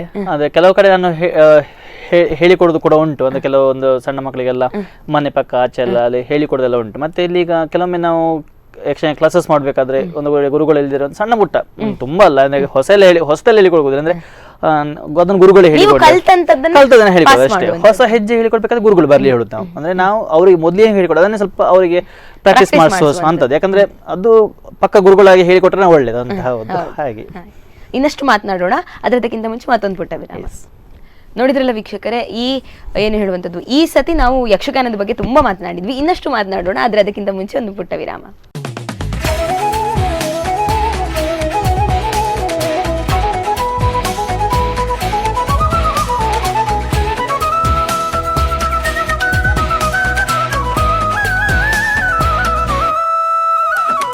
ಸ್ಪಂದನ ವಾಹಿನಿಯ ವೀಕ್ಷಕರೇ, ಮತ್ತೊಮ್ಮೆ ಇದು ಕಲಾವಿದರ ಬದುಕಿನ ಕಥೆಯನ್ನ, ಬದುಕಿನ ಪಯಣದ ಕಥೆಯನ್ನ ಅವರ ಹತ್ರವೇ ಕೇಳುವಂತಹ ವಿಶೇಷ ಕಾರ್ಯಕ್ರಮ. ಬನ್ನಿ, ಇವತ್ತು ನಮ್ಮೊಂದಿಗಿದ್ದಾರೆ ರವಿನಂದನ್ ಭಟ್ ಅವರನ್ನ. ಮತ್ತೊಮ್ಮೆ ಕಾರ್ಯಕ್ರಮಕ್ಕೆ ಸ್ವಾಗತಿಸ್ಕೊಳ್ತಾ ಮಾತನ್ನ ಮುಂದುವರಿಸೋಣ. ಮತ್ತೊಮ್ಮೆ ಕಾರ್ಯಕ್ರಮಕ್ಕೆ ಸ್ವಾಗತ ಅಂತ ಹೇಳ್ತಾ, ಸೊ ಇಷ್ಟೊತ್ತು ನಾವು ಯಕ್ಷಗಾನದ ಬಗ್ಗೆ ಮಾತಾಡಿದ್ರಿ. ನೀವು ಮೇಳದ ಬಗ್ಗೆ ಆಗಿರಬಹುದು, ನೀವು ಹೋದಂತ ಯಕ್ಷಗಾನದಲ್ಲಿ ಏನೊಂದು ಅಚೀವ್ಮೆಂಟ್ ಅಂತಾನೆ ಹೇಳ್ಬೋದು. ಹವ್ಯಾಸಿ ಕಲಾವಿದರಾಗಿ ಪ್ರಾರಂಭಿಸಿದವರು ಮೇಳಕ್ಕೆ ಹೋಗುವ ಉದ್ದೇಶ ಇಲ್ಲದೆ ಕೂಡ ಮೇಳಕ್ಕೆ ಹೋದ್ರು ಅನ್ನೋದು ಅದೊಂದು ಏನು ಸಾಧನೆ, ಖಂಡಿತವಾಗಿ ಅಚೀವ್ಮೆಂಟ್. ಒಂದು ಅವಕಾಶವನ್ನು ಉಪಯೋಗಿಸ್ಕೊಂಡಾಗಾಯ್ತು, ಅವರು ಅವಕಾಶ ಕೊಟ್ಟರು, ನಾನು ಉಪಯೋಗಿಸ್ಕೊಂಡಾಗ ಅಷ್ಟೇ. ಅಂದ್ರೆ ಅಲ್ಲಿ ನಾನು ಹೋಗ್ಲೇಬಾರ್ದು ಅಂತಲ್ಲ, ಒಂದು ಕರೆದ್ರು ನಾನು ಹೋದೆ, ಒಳ್ಳೆ ಐತಿಲ್ಲ, ಏನು ಸಮಸ್ಯೆಗಳಾಗಿಲ್ಲ, ಖುಷಿ, ತುಂಬಾ ಖುಷಿ ಆಯ್ತು. ಅವ್ರ ಅವಕಾಶ ಕೊಟ್ಟದಾಗ ನಾನು ಅವ್ರಿಗೆ ಧನ್ಯವಾದ ಹೇಳುದು ಅಷ್ಟೇ. ಸೊ ಈಗ ನಾರ್ಮಲಿ ಯಾವ್ದಾದ್ರು ಒಂದು ಪಾತ್ರ ಮಾಡುವಾಗ, ಅದು ಯಕ್ಷಗಾನದಲ್ಲಿ ಆಗಿರಬಹುದು ಅಥವಾ ಯಕ್ಷಗಾನದಲ್ಲಿ ಆದ್ರೂ ಅದಕ್ಕೆ ಮತ್ತೆ ಬೇರೆ ಪ್ರಿಪರೇಷನ್ಸ್ ಇರ್ತದೆ. ಬಟ್ ನಾಟಕದಲ್ಲಿ ಆಗುವಾಗ ಈ ಗಡ್ಡ ಮೀಸೆ ಅಂತದ್ರ ಬಗ್ಗೆ ಹೆಚ್ಚು ಗಮನ ಹೋಗ್ಬೇಕು ಅನ್ನೋದು ಇಲ್ಲ. ಪಾತ್ರಕ್ಕೆ ಸೂಟ್ ಆಗುವಾಗ ಇದ್ರಾಯ್ತು. ಬಟ್ ನೀವು ಹುಡುಗಿಯ ವೇಷ ಮಾಡುವ ಕಾರಣ ಅದನ್ನು ಕೂಡ ನೀವು ಏನ್ ಹೇಳುವಂತದ್ದು, ಅದಕ್ಕೂ ಕೂಡ ಪ್ರಿಪರೇಷನ್ಸ್ ಬೇಕಾಗ್ತದೆ. ಖಾಲಿ ವೇಷಭೂಷಣ ಅಲ್ಲದೆ ಇದಕ್ಕೂ ಕೂಡ ನಿಮ್ಗೆ ಏನ್ ಹೇಳುವಂತದ್ದು, ಅದ್ರ ಮೇಲೆ ಕೂಡ ನೀವು ಕೆಲಸ ಮಾಡ್ಬೇಕಾಗ್ತದೆ. ಸೊ ಅದಕ್ಕೆಲ್ಲ ಯಾವಾಗ್ಲಾದ್ರೂ ಅನ್ಸಿದ್ಯಾ, ಅವರಿಗೆಲ್ಲ ಎಷ್ಟು ಆರಾಮ ಮಾರೆ, ನನಗೆ ಎಂತಕ್ಕೆ ಹೀಗೆ ಕಿರಿಕಿರಿ ಅಂತದೆಲ್ಲ ತುಂಬಾ ಸಲ ಆಗಿದೆ. ನಾವು ಹೇಳುದು ನಮ್ಮ ಟೀಮಲ್ಲಿ, ನಿಮಗೆಲ್ಲ ಏನ್ ಕಷ್ಟ ಇಲ್ಲ, ನಮ್ಗೆ ಇಲ್ಲಿ ಹೊರಡೋ ಮೊದಲು 1 ಗಂಟೆ ತಯಾರಾಗಿ ಉಂಟು, ಪುನಃ ಹಾಗೆ ಮಕ್ಕಳು ಈಗ ತೆಗಿಬೇಕು, ಅದೆಲ್ಲ ತುಂಬಾ ರಗಳೆ ಆಗ್ತದೆ ಹಾಗೆ ಅಂತ. ಸೊ ಹಾಗೆ ನಮ್ಗೆ ಅಂದ್ರೆ ಈಗ ಮಳೆಗಾಲ ಸ್ವಲ್ಪ ಒಂದು ಖುಷಿ ಆಗುದು, ಇದೆಲ್ಲ ಇಟ್ಕೊಂಡು ಹೀಗೆ ಇಟ್ಕೊಳ್ಬೋದಲ್ಲ. ಇದು ನಾಟಕ ಸೀಸನ್ ಸ್ಟಾರ್ಟ್ ಆದ್ರೆ ಮತ್ತೆ ಹೌದು, ಆಗ ಅನ್ಸುದು ನಾವು ಇನ್ನೊಬ್ರು ಬೇರೆ ನಮ್ಮ ಜೊತೆಗೆ ನಿಮ್ಗೆಲ್ಲ ಆರಾಮ್, ಏನ್ ತೊಂದ್ರೆ ಇಲ್ಲ, ನಮ್ಗೆ ಇಲ್ಲಿ ತಯಾರಾಗಲಿಕ್ಕೆ ಇಷ್ಟೊತ್ತು ಬೇಕು, ಬರುವಾಗ ಇಷ್ಟ ತಡ ಆಗ್ತದೆ, ಹಾಗೆ ಆಗ್ತದೆ ಹೇಳುದು ನಾವು. ಸೊ ಅದೆಲ್ಲ ಒಂಥರ ಒಂದು ಸ್ಪೆಷಲ್ ಮೂಮೆಂಟ್ ಅಂತ ಹೇಳ್ಬೋದು. ಸೊ ನೀವು ಏನೇ ಅಂದ್ರೆ ನಾಟಕಕ್ಕಾಗಿ ಎಷ್ಟು ಕಷ್ಟಪಟ್ಟಿದ್ರು, ಎಷ್ಟು ಪ್ರಯತ್ನ ಪಟ್ಟಿದ್ರು, ಬಹುಶಃ ಜನರ ಚಪ್ಪಾಳೆ ಆಗಿರಬಹುದು ಅಥವಾ ಅವರೊಂದು ಒಳ್ಳೆ ಆಗಿದೆ ಅಂತ ಹೇಳಿದ ಕೂಡಲೇ ಅದೆಲ್ಲ ಮರ್ತು ಹೋಗ್ತದೆ ಅನ್ನುವಂಥದ್ದು ನಿಜವಾಗಿ ಹೇಳ್ಬೋದು. ಈಗ ನೀವು ದಿನೇಶ್ ಅತ್ತಾವರ ಅನ್ನುವ ಡೈರೆಕ್ಟರ್ ಬಗ್ಗೆ ಮಾತನಾಡಿದ್ರಿ. ಸೊ ಅವರನ್ನ ಬಿಟ್ಟು ಬೇರೆ ಯಾವ ಡೈರೆಕ್ಟರ್ ಒಟ್ಟಿಗೆ ನೀವು ವರ್ಕ್ ಮಾಡಿದೀರಾ? ಆ ಜರ್ನಿ, ಆ ಎಕ್ಸ್ಪೀರಿಯನ್ಸ್ ಹೇಗಿತ್ತು? ಅವ್ರನ್ನ ಬಿಟ್ಟು ಮತ್ತೆ ನನ್ನ ಒಂದು ಅಂದ್ರೆ ನಮ್ಮ ಊರಿನಲ್ಲಿ ಅಶೋಕ್ ಕೋಟಿ ಅಂತ ಒಬ್ಬರು ಇದ್ರು. ಆಮೇಲೆ ಗೊತ್ತಿರ್ಬೋದು ನಿಮಗೆ, ಇಲ್ಲಿ ಕೊನಂಕರಬಳ್ಳಿ ರಾಮಚಂದ್ರ ತಂತ್ರಿ ಅಂತಿದ್ರು. ಅವರು ಕೂಡ ನಮ್ದು 2-3 ನಾಟಕ ನಮಗೆ ಡೈರೆಕ್ಷನ್ ಮಾಡಿದ್ರು. ಸೊ ಅವ್ರ ಜೊತೆ ಒಂದು ಒಳ್ಳೆ ಆಗಿತ್ತು ಡೈರೆಕ್ಷನ್. ಅವರು ಕೊಟ್ಟಂತ ಡೈರೆಕ್ಷನ್ ಆಗಿರ್ಲಿ, ಅವರದ್ದು ಏನು ಈ ಪಾತ್ರಗಳನ್ನು ಹೇಗೆ ಇದು ಮಾಡುವಂತ ಅದೆಲ್ಲ ಹೇಳ್ಕೊಟ್ಟಿದ್ರು ನಮಗೆ. ಸೊ ಅದೊಂದು ಇತ್ತು. ಆಮೇಲೆ ಪಿತ್ರೋಡಿಯಲ್ಲಿ ಒಬ್ರು ಇದ್ದಾರೆ, ನವೀನ್ ಸಜನ್ ಪಿತ್ರೋಡಿ ಅಂತಿದ್ದಾರೆ. ಅವರ ಜೊತೆಗೆ 1-2-3 ಸಲ ನಾನು ನಾಟಕದಲ್ಲಿ ಪಾತ್ರ ಮಾಡಿದ್ದೆ. ಅವರು ಕೂಡ ಒಂದು ನಮಗೆ ಹೇಳಿದ್ರು ಹೀಗೆ ಮಾಡ್ಬೇಕು ಅಂತ. ಆಮೇಲೆ ಸನ್ನಿಧಿ ಕಲಾವಿದರು ಬೇಕಾದ್ರೆ ಸತೀಶ್ ಆಚಾರ್ಯ ಅಂತ ಒಬ್ರು ಪೆರಡೂರ್ನವ್ರು ಇದ್ರು, ಅವರು ಒಳ್ಳೇದು. ಮತ್ತೆ ರವಿಕುಮಾರ್ ಕಡೇಕಾರ್ ಅಂತಿದ್ರು, ಅವರು ಕೂಡ ತುಂಬಾ ವರ್ಕ್ ಮಾಡಿ, ಅವ್ರ ಜೊತೆಗೆಲ್ಲ ವರ್ಕ್ ಮಾಡಿದ್ದೇನೆ. ಅಥವಾ ಅದೆಲ್ಲ ಅಂದ್ರೆ ಒಂದೊಂದು ಸ್ಟೆಪ್ ಬೈ ಸ್ಟೆಪ್ ಒಂದು ಅವಕಾಶ ಸಿಕ್ಕಿದಾಗ ಅದೊಂದು ಅವ್ರ ಜೊತೆಗಿದ್ರು, ಅವ್ರು ನಮ್ಗೆ ಹೆಲ್ಪ್ ಮಾಡಿದ್ರು. ಅವ್ರ ಹತ್ರ ಒಂದೊಂದು ಸ್ಟೆಪ್ ಮುಂದೆ ಹೋಗ್ತಾ ಹೋಯ್ತು. ಹಾಗೆ ಈಗ ನಮ್ಮ ಅಭಿನಯ ತಂಡದಲ್ಲಿ ಇವರು ದಿನೇಶ್ ಅತ್ತಾವರ. ಸೊ ಬಹುಶಃ ಒಬ್ಬೊಬ್ಬರ ಹತ್ರನು ಕಲಿಯುವಾಗ ಕಲಿಲಿಕ್ಕೆ ಸಾಕಷ್ಟು ಇರ್ತದೆ, ಆ ಕಲಿಕೆಯ ರೀತಿ ಕೂಡ ಬೇರೆದಾಗಿ ಇರ್ತದೆ ಅಂತ ಹೇಳ್ಬಹುದು. ಸೊ ಇದನ್ನ ಬಿಟ್ಟು ನೀವು ಮುಮ್ಮೇಳದಲ್ಲಿ ಬಹಳಷ್ಟು ಕೆಲಸ ಮಾಡಿದ್ರಿ, ಅಂದ್ರೆ ನಾಟಕದಲ್ಲಿ ಆಗಿರ್ಬಹುದು, ಯಕ್ಷಗಾನದಲ್ಲಿ ಆಗಿರ್ಬಹುದು. ಹಿಮ್ಮೇಳದಲ್ಲಿ ಕೆಲಸ ಮಾಡ್ಬೇಕು ಅಂತ ಆಸೆ ಇದ್ದು ಅಥವಾ ಅದ್ರ ಬಗ್ಗೆ ಕಲ್ತದ್ದು ಏನಾದ್ರು? ಇಲ್ಲ, ಹಿಮ್ಮೇಳ ಬಗ್ಗೆ ನಾನು ಇಷ್ಟ ಆಲೋಚನೆ ಮಾಡ್ಲಿಲ್ಲ ಅಂತ. ಅಂದ್ರೆ ನಾನೇನು ಹಾಡುಗಾರ ಅಲ್ಲ, ಸೊ ಭಾಗವತಿಗೆ ಇಲ್ಲ, ಮದ್ದಳೆ ಚಂಡೆ ಅದೆಲ್ಲ ಉಂಟು, ಅದೇ ನಂಗೆ ಅಷ್ಟು ಇಂಟ್ರೆಸ್ಟ್ ಇಲ್ಲ ಅಲ್ಲೆಲ್ಲ. ಅಂದ್ರೆ ಸಾಕು ಇದು ಒಂದು ಇದರಲ್ಲಿ ಇರುವ ಅಂತ ಹೀಗೆ. ಅಂದ್ರೆ ನನಗೆ ತುಂಬಾ ಎಲ್ಲದಕ್ಕೂ ಕೈ ಹಾಕಿ ಮತ್ತೆ ಯಾವ್ದು ಅರ್ಥ ಆಗಿದೆ ಕಷ್ಟ, ಯಾವ್ದು ಕಲಿದ್ರೆ ಅಷ್ಟು ಕಷ್ಟ. ಈಗ ನಾಟಕ ಯಕ್ಷಗಾನ ಇದೆ, ಈಗ ಸ್ವಲ್ಪ ಸಮಸ್ಯೆ ಆಗ್ತದೆ ಕೆಲವೊಮ್ಮೆ. ಅಂದ್ರೆ 2 ಪ್ರೋಗ್ರಾಮ್ ಇದ್ದಾಗ ಇನ್ನು ಬೇಡ ಅದೆಲ್ಲ, ನಾನು ಅದು ಕಲಿಕೋಗಿಲ್ಲ ಅಷ್ಟೇ. ಅಂದ್ರೆ ಅದ್ರ ಬಗ್ಗೆ ಇಂಟ್ರೆಸ್ಟ್ ಉಂಟು, ಆದ್ರೆ ಕಲಿಯುವಂಥದ್ದು ನಂಗೆ ಅದು ಅಭಿರುಚಿ ಇಲ್ಲ. ಆಕ್ಟಿಂಗ್ ಪರ್ಫಾರ್ಮೆನ್ಸ್ ಕೊಡುವಂಥದ್ದು ಮಾತ್ರ ಒಂದು ಸ್ವಲ್ಪ ಇಷ್ಟ ಅಷ್ಟೇ. ಸೊ ಈಗ ನಾಟಕ ಅಂದ ಕೂಡಲೇ ಯಕ್ಷಗಾನದಲ್ಲಿ ಆದ್ರೂ ಪಾತ್ರಗಳು ಏನಾದ್ರೂ ಒಂದು ಕಡಿಮೆ, ಆ ತರ ಸನ್ನಿವೇಶ ಕಡಿಮೆ, ಅಂದ್ರೆ ಪಾತ್ರಧಾರಿಗಳು ಏನನ್ನಾದ್ರೂ ಮರೆಯುವಂಥದ್ದು, ಮಾತನಾಡುವಾಗ ತಪ್ಪಿ ಹೋಗುವಂಥದ್ದು, ಹಾಗೆ ಏನಾದ್ರೂ ಇದ್ರೆ ಭಾಗವತರು ಇರ್ತಾರೆ, ಅವರು ಅದನ್ನ ನೋಡ್ಕೊಳ್ತಾರೆ. ಆದ್ರೆ ನಾಟಕದಲ್ಲಿ ಹಾಗೆ ಆಗೋದಿಲ್ಲ. ಈಗ ಪೌರಾಣಿಕ ನಾಟಕದಲ್ಲೆಲ್ಲ ಆಗ್ತಾ ಇತ್ತು, ಹಾಡುವವರು ಹೇಳ್ತಾ ಇದ್ರು. ಈಗಿನ ನಾಟಕಗಳಲ್ಲಿ ಅದೆಲ್ಲ ಇಲ್ಲ. ಸೊ ಆ ಟೈಮಲ್ಲಿ ಯಾವತ್ತಾದ್ರೂ ನಿಮ್ಮ ಎದುರಿನವರು ಮರ್ತದ್ದು ಅಥವಾ ನೀವೇ ಏನೋ ತಪ್ಪಿ ಹೋದದ್ದು, ಆ ತರ ಆಗುವಾಗ ಹೇಗಾಗಿರ್ತದೆ? ಬಹುಶಃ ಎದುರಿನವರು ಫ್ರೆಂಡ್ ಆದ್ರೆ ನಗಡಿ ಮತ್ತೆ ಅದು ಬಿಟ್ಟು ಹಾಗೆ ಅಂತದೆಲ್ಲ ಆಗ್ತದೆ. ಅಂದ್ರೆ ಅದು ಕಾಮನ್ ಆಗಿ ಇರುವಂತ ಕೆಲವೊಮ್ಮೆ ಅದು ಅಂದ್ರೆ ಡೈಲಾಗ್ ತಪ್ಪಿ ಹೋಗೋದು, ಮಿಸ್ ಆಗೋದು. ಆಗ ನಾವು ಎಂತ ಮಾಡ್ಬೇಕು, ಈಗ ನನಗೆ ತಪ್ಪಿ ಹೋದಾಗ ಎದುರಿನವರು ಏನಾದ್ರು ಕೆಲವೊಮ್ಮೆ ಎದುರಿನವರು ಬರೋದಿದ್ರೆ ಆಗ ನಮಗೆ ಕಷ್ಟ. ಆಗ ನಾವು ಯಾವುದೋ ಒಂದು ಅದಕ್ಕೆ ಹೇಳುದು ಆ ಕಾನ್ಸಂಟ್ರೇಷನ್ ಅಲ್ಲಿ ಇರಬೇಕು ಅಂತ. ಸೊ ಆಗ ನಾವು ಇನ್ನೊಂದು ಡೈಲಾಗ್ ಜಂಪ್ ಆಗ್ಬೋದು. ಕೆಲವೊಮ್ಮೆ ಏನಾಗುತ್ತೆ, ನಮ್ಮ ಎದುರಿನವರು ಶಾರ್ಪ್ ಇರ್ತಾರೆ, ಅವ್ರು ನಮ್ಮನ್ನು ತಗೊಂಡು ಹೋಗ್ತಾರೆ ನಮ್ಮ ಡೈಲಾಗ್. ಈಗ ನಂಗೆ ಜಾಸ್ತಿ ಇರುವಂತ ನಾಗರಾಜ ವರ್ಕಾಡಿ ಅಂತ ಅವ್ರಿಗೆ ನಂಗೆ ಒಟ್ಟಿಗೆ ಸಿಗೋದು. ಆಗ ನಾನು ತಪ್ಪಿ ಹೋದ್ರೆ ಅವರು ಅದನ್ನು ಅಡ್ಜಸ್ಟ್ಮೆಂಟ್ ಮಾಡ್ಕೊಂಡು ಹೋಗ್ತಾರೆ ಕೆಲವೊಮ್ಮೆ ಹೆಚ್ಚಾಗಿ ನನಗೆ ಅಂಥದ್ದೆಲ್ಲ ಇರ್ತದೆ. ಇಲ್ಲದ್ರೆ ಈಗ ನಾನು ಬೇರೆ ಬೇರೆ ಕಡೆ ಹೋಗಿ ನಾಟಕ ಮಾಡಿದೆ. ಆಗ ಅಲ್ಲಿ ಅವ್ರು ಈಗ ನಮಗೆ ಅಂದ್ರೆ ಹೊರಗಡೆ ಕೆಲವೊಮ್ಮೆ ನಾಟಕ ಹೋದಾಗ ನಮಗೆ ಪ್ರಾಕ್ಟೀಸ್ ಇರೋದಿಲ್ಲ, ನಾವು ಒಂದೇ ಸಲ ಹೋಗ್ಬೇಕು. ಆಗ ನಮ್ಮ ನೋಡಿ ಕೂಡ ಅವ್ರಿಗೆ ಸಹ ಕನ್ಫ್ಯೂಷನ್ ಆಗ್ತದೆ, ಇವ್ರು ಎಂತ ಮಾತಾಡ್ತಾರೆ ಅಂತ. ಆಗ ಅವರ ಡೈಲಾಗ್ ನಾವು ಕಲ್ತಿದ್ರೆ ನಮಗೆ ಸಮಸ್ಯೆ ಆಗೋದು. ಆಗ ನಮ್ಗೆ ಗೊತ್ತಿತ್ತು ಅವರು ನೆಕ್ಸ್ಟ್ ಇದಿರ್ತದೆ. ಆಗ ನಾವು ನಾವಾಗ ಅವರಿಗೆ ಆ ಡೈಲಾಗ್ ಅನ್ನು ಬರುವ ಹಾಗೆ ನಾವು ಮಾತಾಡ್ಬೋದು. ಆಗ ಅವರಿಗೆ ಇಮಿಡಿಯೇಟ್ ಆ ಡೈಲಾಗ್ ಬರ್ತದೆ. ಆಗ ನಾವು ಪ್ರಿಪೇರ್ ಆಗಿರ್ತೀವಿ. ನಾವು ಎದುರು ಡೈಲಾಗ್ ಸಹ ನಾವು ಪ್ರಿಪೇರ್ ಆಗಿರಬೇಕಾಗ್ತದೆ. ಈಗ ಅದು ಯಕ್ಷಗಾನದ ಕೂಡ ಹಾಗೆ ನಾಟಕದ ಕೂಡ ಎದುರು ಡೈಲಾಗ್ ನಮ್ಗೆ ಕರೆಕ್ಟ್ ಗೊತ್ತಿರಬೇಕು. ಆಗ ನಾವು ನೆಕ್ಸ್ಟ್ ಡೈಲಾಗ್ ಹೋಗ್ಲಿಕ್ಕೆ ಕಂಟಿನ್ಯೂಷನ್ ಸಿಗ್ತದೆ ಹೋಗ್ಲಿಕ್ಕೆ. ಆ ರೀತಿ ನಾವು ಮ್ಯಾನೇಜ್ ಮಾಡ್ತೇವೆ ಹಾಗೆ. ಸೊ ಈಗ ನಾಟಕ ಅಥವಾ ಯಕ್ಷಗಾನ ಯಾವುದಾದ್ರೂ ಫಿಲ್ಮ್ಗಳಲ್ಲಿ ಆಗಿರಬಹುದು, ಶಾರ್ಟ್ ಮೂವಿ ಅಂಥದ್ರಲ್ಲಿ ಯಾವುದಾದ್ರಲ್ಲಿ ಆದ್ರೂ? ಇಲ್ಲ, ಫಿಲ್ಮಲ್ಲಿ ನಾನು ಮಾಡಲಿಲ್ಲ. ಫಿಲ್ಮಲ್ಲಿ ಅಂಥದ್ದೇನು ನಾವು ರೋಲ್ ಮಾಡ್ಲಿಕ್ಕೆ ಹೋಗಿಲ್ಲ. ಶಾರ್ಟ್ ಮೂವೀಸ್ ಒಂದೆರಡು ಹೆಚ್ಚು ನಾನು ಮಾಡಿದೆ, ಒಂದು 2-3 ಅಷ್ಟೇ. ಅಂಥದ್ದು ನನಗೆ ಅಂದರೆ ಅದಕ್ಕೆ ನಾನು ಜಾಸ್ತಿ ಹೋಗಿಲ್ಲ. ನನಗೆ ವರ್ಕ್ ಇರೋ ಕಾರಣ ಇದೆ, ನಾನು ಇದರಲ್ಲಿ ಜಾಸ್ತಿ ಅಂದರೆ ಇದೇ ಒಂದು ಹವ್ಯಾಸ ಅಷ್ಟೇ. ವರ್ಕ್ ಅದರಲ್ಲಿ ನನಗೆ ವರ್ಕ್ ಇರುತ್ತೆ. ಸೊ ಅದನ್ನು ನಾನು ಕಂಟಿನ್ಯೂ ಮಾಡ್ತಾ ಇರ್ತೇನೆ ಅಲ್ವಾ. ಸೊ ಶಾರ್ಟ್ ಫಿಲ್ಮಲ್ಲಿ 1-2 ಸಲ ಮಾಡಿದ್ದೇನೆ ಅಷ್ಟೇ. ಅದು ಅಂದರೆ ಒಂದು ಒಳ್ಳೆಯ ಅನುಭವ ಅಷ್ಟೇ ಹೇಳ್ಬೋದು. ಆದರೆ ಯಾವತ್ತಾದ್ರೂ ಅನಿಸಿದೆ ಅಂದರೆ ನಾನೀಗ ಸ್ತ್ರೀವೇಷ ಮಾಡ್ತಾ ಇರುವ ಕಾರಣ ನಂಗೆ ಆ ತರ ಫೀಲ್ಡ್ ಅಲ್ಲಿ ಅಂದ್ರೆ ಮೂವೀಸ್ ಅಲ್ಲಿ ಆಗಿರ್ಬೋದು, ಶಾರ್ಟ್ ಮೂವಿ ಅದರಲ್ಲಿ ಆಫರ್ಸ್ ಕಮ್ಮಿ ಇದೆ, ನಾನು ನನ್ನದೇ ಆದ ಪಾತ್ರಗಳನ್ನ ಮಾಡ್ತಾ ಇದ್ರೆ ಅದರಲ್ಲಿ ಸ್ಕೋಪ್ ಇರ್ತಾ ಇತ್ತು ಅಂತ ಯಾವತ್ತಾದ್ರೂ ಅನ್ಸಿದೆ? ಹಾಗೆ ಸಿರ್ತದಲ್ವ.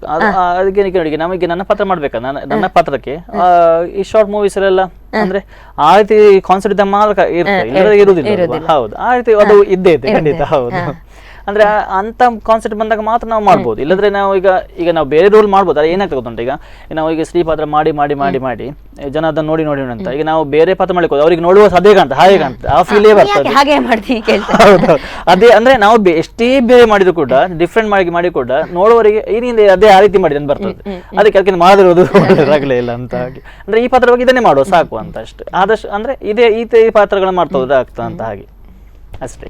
ಸೊ ನಿಮ್ಗೆ ಇಷ್ಟರವರೆಗೆ ಯಾವ್ದಾದ್ರು ಒಂದು ಖುಷಿ ಕೊಟ್ಟ ಶೋ, ಈಗ ಪ್ಲೇಸ್ ಕೇಳಿದೆ ನಾನು, ಹೌದು, ಬಟ್ ಖುಷಿ ಕೊಟ್ಟ ಶೋ ಅಂದ್ರೆ ಹೇಳಿದ ಟೈಮಿಗೆ ಸ್ಟಾರ್ಟ್ ಮಾಡಿ ಅದೇ ಟೈಮಿಗೆ ಮುಗಿಸಿ, ಸೊ ಆ ತರ ಆದಂತಹ ಯಾವ್ದಾದ್ರು ಒಂದು ಶೋ ಹೇಳಿದ ಟೈಮಿಗೆ ಸ್ಟಾರ್ಟ್ ಮಾಡುವ ಎಲ್ಲೂ ಸಿಗುದಿಲ್ಲ ನಮಗೆ. ಅದಕ್ಕೆಲ್ಲ ಒಂದು ಹಾರ್ಡ್ಲಿ ಒಂದು 4-5 ಇರ್ಬೋದೇನೋ ಅಷ್ಟೇ, ಜಾಸ್ತಿ ಅಂದ್ರೆ ಒಂದು ಸೀಸನ್ ಅಲ್ಲಿ ಬರ್ಬೇಕಾದ್ರೆ. ಎಲ್ಲಿ ಸಹ ಹೇಳಿದ ಟೈಮಿಗೆ ಅಂದ್ರೆ ಅವರ ಪ್ರೋಗ್ರಾಮ್ಸ್ಗಳು ಇರ್ತದೆ, ಎಂತ ಮಾಡ್ಲಿಕ್ಕಿಲ್ಲ, ಅವ್ರು ಅದಕ್ಕೋಸ್ಕರ ಪ್ರೋಗ್ರಾಮ್ ಮಾಡುವಂತ. ಸೊ ಆಗ ನಾವು ಕಾಯಿಲೆ ವೇಟ್ ಮಾಡಲೇಬೇಕು, ಅಡ್ಜಸ್ಟ್ಮೆಂಟ್ ಆಗಲೇಬೇಕು. 1-2 ಕಡೆ ಮಾತ್ರ ಒಂದು ಆನ್ ಟೈಮ್ ಸ್ಟಾರ್ಟ್ ಆಗಿ ಖುಷಿ ಆಯ್ತು ಮಾತ್ರ. ಒಂದು ನಮ್ಮ ಇಲ್ಲಿ ನಮ್ಮ ಇದರಲ್ಲಿ ಶುರು ಆಗಿದೆ, ರಾಜ್ಯಾಂಗದಲ್ಲಿ ಒಂದು ಪ್ರೋಗ್ರಾಮ್ ಇತ್ತು, ಅಲ್ಲೂ ಹಾಗೆ 7 ಗಂಟೆ ಸ್ಟಾರ್ಟ್ ಆಗಿದೆ ಪ್ರೋಗ್ರಾಮ್ ಶುರು ಆಗಿತ್ತು, 10 ಗಂಟೆ ಒಳಗೆ ಮುಗಿತ್ತು. ಭಾರಿ ಖುಷಿ ಆಯ್ತು ಮಾತ್ರ. ಅಂಥದ್ದೆಲ್ಲ ಇದ್ದಾಗ ತುಂಬಾ ಅಂದ್ರೆ ಖುಷಿ ಆಗ್ತದೆ. ಅಂದ್ರೆ ಆನ್ ಟೈಮ್ ಆಗ ನಮ್ಮ ಮೂಡ್ ಕೂಡ ಅಲ್ಲೇ ಇರ್ತದೆ. ಲೇಟ್ ಆದ ಕೂಡಲೇ ಯಾರಿಗೆ ಬೇಕು ಹಾಗೆ ಕಾಣಿಸ್ತದೆ. ಅಂದ್ರೆ ಎಂತ ಮಾಡೋದು, ಇನ್ನು ಲೇಟ್ ಆಯ್ತು, ನಿದ್ದೆ ಬರ್ತಾ ಉಂಟು ಅಂತ ಆ ಫೀಲ್ ಬರ್ತದೆ. ಆನ್ ಟೈಮಲ್ಲಿ ಸ್ಟಾರ್ಟ್ ಆದ್ರೆ ನಮ್ಗೆ ಕೂಡ ಖುಷಿ ಇರ್ತಾ, ನಾವು ಆ ನಾಟಕದಲ್ಲಿ ಮೂಡ್ ಕೂಡ ಇರ್ತದೆ. ಅಂದ್ರೆ ಆ ರೋಲ್ ಒಳಗೆ ನಾವು ಹೋಗ್ಲಿಕ್ಕೆ ಕೂಡ ಈಸಿ ಆಗ್ತದೆ. ಸೊ ಆಗ ಆನ್ ಟೈಮ್ ಮುಗಿದ್ರು ಕೂಡ ಇಷ್ಟು ಕರೆಕ್ಟ್ ಆಯ್ತು ಅಂತ ಒಂದು ಸ್ಯಾಟಿಸ್ಫ್ಯಾಕ್ಷನ್ ಕೂಡ ಇರ್ತದೆ ಹಾಗೆ. ಸೊ ನಿಮ್ಮ ಜರ್ನಿ ಹೀಗಿತ್ತು, ಅದರಲ್ಲಿ ಏಳು ಬೀಳು ಎಲ್ಲ ಕೂಡ ಇತ್ತು. ಸೊ ಈ ಜರ್ನಿಯಲ್ಲಿ ಯಾರಿಗಾದ್ರೂ ಥ್ಯಾಂಕ್ಸ್ ಹೇಳಬೇಕು ಅಂದ್ರೆ ಈ ನಾಟಕಕ್ಕೆ ನೀವು ಹೇಳಿದ್ರಿ ನಿಮ್ಮ ಊರಿನವರೇ ಕರ್ಕೊಂಡು ಬಂದದ್ದು, ಮನೆಯವರು ಸಪೋರ್ಟ್ ಎಲ್ಲ ಕೂಡ ಇದೆ. ಸೊ ಹಾಗೆ ನೆನಪಿಸಿಕೊಂಡು ಯಾರಿಗಾದ್ರೂ ಥ್ಯಾಂಕ್ಸ್ ಹೇಳ್ಬೇಕಂತ ಇದ್ರೆ ಖಂಡಿತವಾಗಿ ನನ್ನ ಇಷ್ಟೊತ್ತನೇ ಮತ್ತೆ ನಾನು ಎಲ್ಲರೂ ಕೂಡ ಮೆನ್ಷನ್ ಮಾಡಿದೆ ಆಲ್ಮೋಸ್ಟ್. ಹಾಗೆ ಪ್ರಥಮವಾಗಿ ನಾನು ಹೇಳಿದ್ರೆ ನನ್ನ ಪೇರೆಂಟ್ಸ್ಗೆ ನಾನು ತುಂಬಾ ಥ್ಯಾಂಕ್ಸ್. ಅದು ಥ್ಯಾಂಕ್ಸ್ ಅಲ್ಲ, ಅವರ ಬಗ್ಗೆ ಇರುವಂತಹ ಒಂದು ಗೌರವ. ಹೌದು. ಆಮೇಲೆ ಬ್ರದರ್ ಇದ್ದಾರೆ ಅವರಿಗೆ, ಮತ್ತೆ ಅದೆಲ್ಲರಿಗೂ ಕೂಡ ನನಗೆ ಯಾರೆಲ್ಲ ಸಪೋರ್ಟ್ ಮಾಡಿದ್ರೆ ಎಲ್ಲರಿಗೂ ಕೂಡ ನಾನು ಥ್ಯಾಂಕ್ಸ್ ಹೇಳ್ತೇನೆ. ಯಾಕಂದ್ರೆ ನಾನು ಎಲ್ಲ ಆಲ್ಮೋಸ್ಟ್ ಹೆಸರು ಹೇಳಿದ್ದೇನೆ. ಹೌದು, ಆಲ್ಮೋಸ್ಟ್ ಎಲ್ಲ ಹೇಳಿದ್ದೇನೆ. ನನಗೆ ಎಲ್ಲರಿಗೂ ನೆನಪಿದ್ದಾರೆ, ಅವರೆಲ್ಲರೂ ಕೂಡ ಹೇಳಿದ್ದೇನೆ. ಸೊ ಎಲ್ಲರಿಗೂ ಕೂಡ ನಾನು ಥ್ಯಾಂಕ್ಸ್ ಹೇಳಿ ಪ್ರಯತ್ನ ಮಾಡ್ತೇನೆ. ನಿಮ್ಮ ಜೊತೆ ಮಾತನಾಡಿ ತುಂಬಾ ಖುಷಿ ಆಯ್ತು. ಬಹುಶಃ ನಮ್ಮ ಊರಿನ ಕಲಾವಿದರು ಎಷ್ಟೋ ಜನ ಇದ್ದಾರೆ, ಜನರಿಗೆ ಅದು ಗೊತ್ತಿರುವುದಿಲ್ಲ. ನಮ್ಮ ವಾಹಿನಿ ಅವರನ್ನ ಪರಿಚಯಿಸುವಂತ ಒಂದು ಪ್ರಯತ್ನ ಮಾಡ್ತಾ ಇದೆ. ಸೊ ಆ ಪ್ರಯತ್ನದಲ್ಲಿ ನೀವು ಕೂಡ ನಮ್ಮ ಜೊತೆ ಸೇರಿದ್ರಿ. ನಿಮ್ಮನ್ನು ಪರಿಚಯಿಸಿ ಸಾಕಷ್ಟು ಜನರಿಗೆ ಗೊತ್ತಿದ್ರು ಕೂಡ ಮೇಕಪ್ ತೆಗೆದ ಮೇಲೆ ಹೆಚ್ಚಿನವರಿಗೆ ಗೊತ್ತಾಗುದಿಲ್ಲ, ಗುರುತ ಸಿಗುದಿಲ್ಲ ಅಂತಾನೆ ಹೇಳ್ಬೋದು. ಸೊ ನಿಮ್ಮನ್ನ ಮೇಕಪ್ ಇಲ್ಲದೆ ಪರಿಚಯಿಸಿ ನಮ್ಗೆ ತುಂಬಾ ಖುಷಿ ಆಯ್ತು. ಕಾರ್ಯಕ್ರಮಕ್ಕೆ ಬಂದದಕ್ಕೆ ಬಹಳಷ್ಟು ಧನ್ಯವಾದಗಳು. Thank you. ಹಾಗೆ ನನಗೆ ಇಲ್ಲೊಂದು ಅವಕಾಶ ಕೊಡೋದಕ್ಕೆ ನಿಮ್ಗೆ ಕೂಡ ಧನ್ಯವಾದ ಹೇಳ್ತಾ ಇದ್ದೇನೆ. Thank you so much. Thank you. ನೋಡಿದ್ರಲ್ಲ ವೀಕ್ಷಕರೇ, ಇವತ್ತಿನ ಕಲಾವಿದ ಕಾರ್ಯಕ್ರಮದಲ್ಲಿ ನಮ್ಮೊಂದಿಗೆ ಗುರುಗಳಾಗಿದ್ದುಕೊಂಡು ಅಂದ್ರೆ ವೃತ್ತಿಯಲ್ಲಿ ಗುರುಗಳಾಗಿದ್ದುಕೊಂಡು ಪ್ರವೃತ್ತಿಯಲ್ಲಿ ಕಲಾವಿದರಾಗಿ ತಮ್ಮನ್ನ ಕಲಾಕ್ಷೇತ್ರದಲ್ಲಿ ತೊಡಗಿಸಿಕೊಂಡಂತಹ ರವಿನಂದನ್ ಭಟ್ ಗರ್ಡಿಮಜ್ಜಲ್ ಅವರು ಇದ್ರು.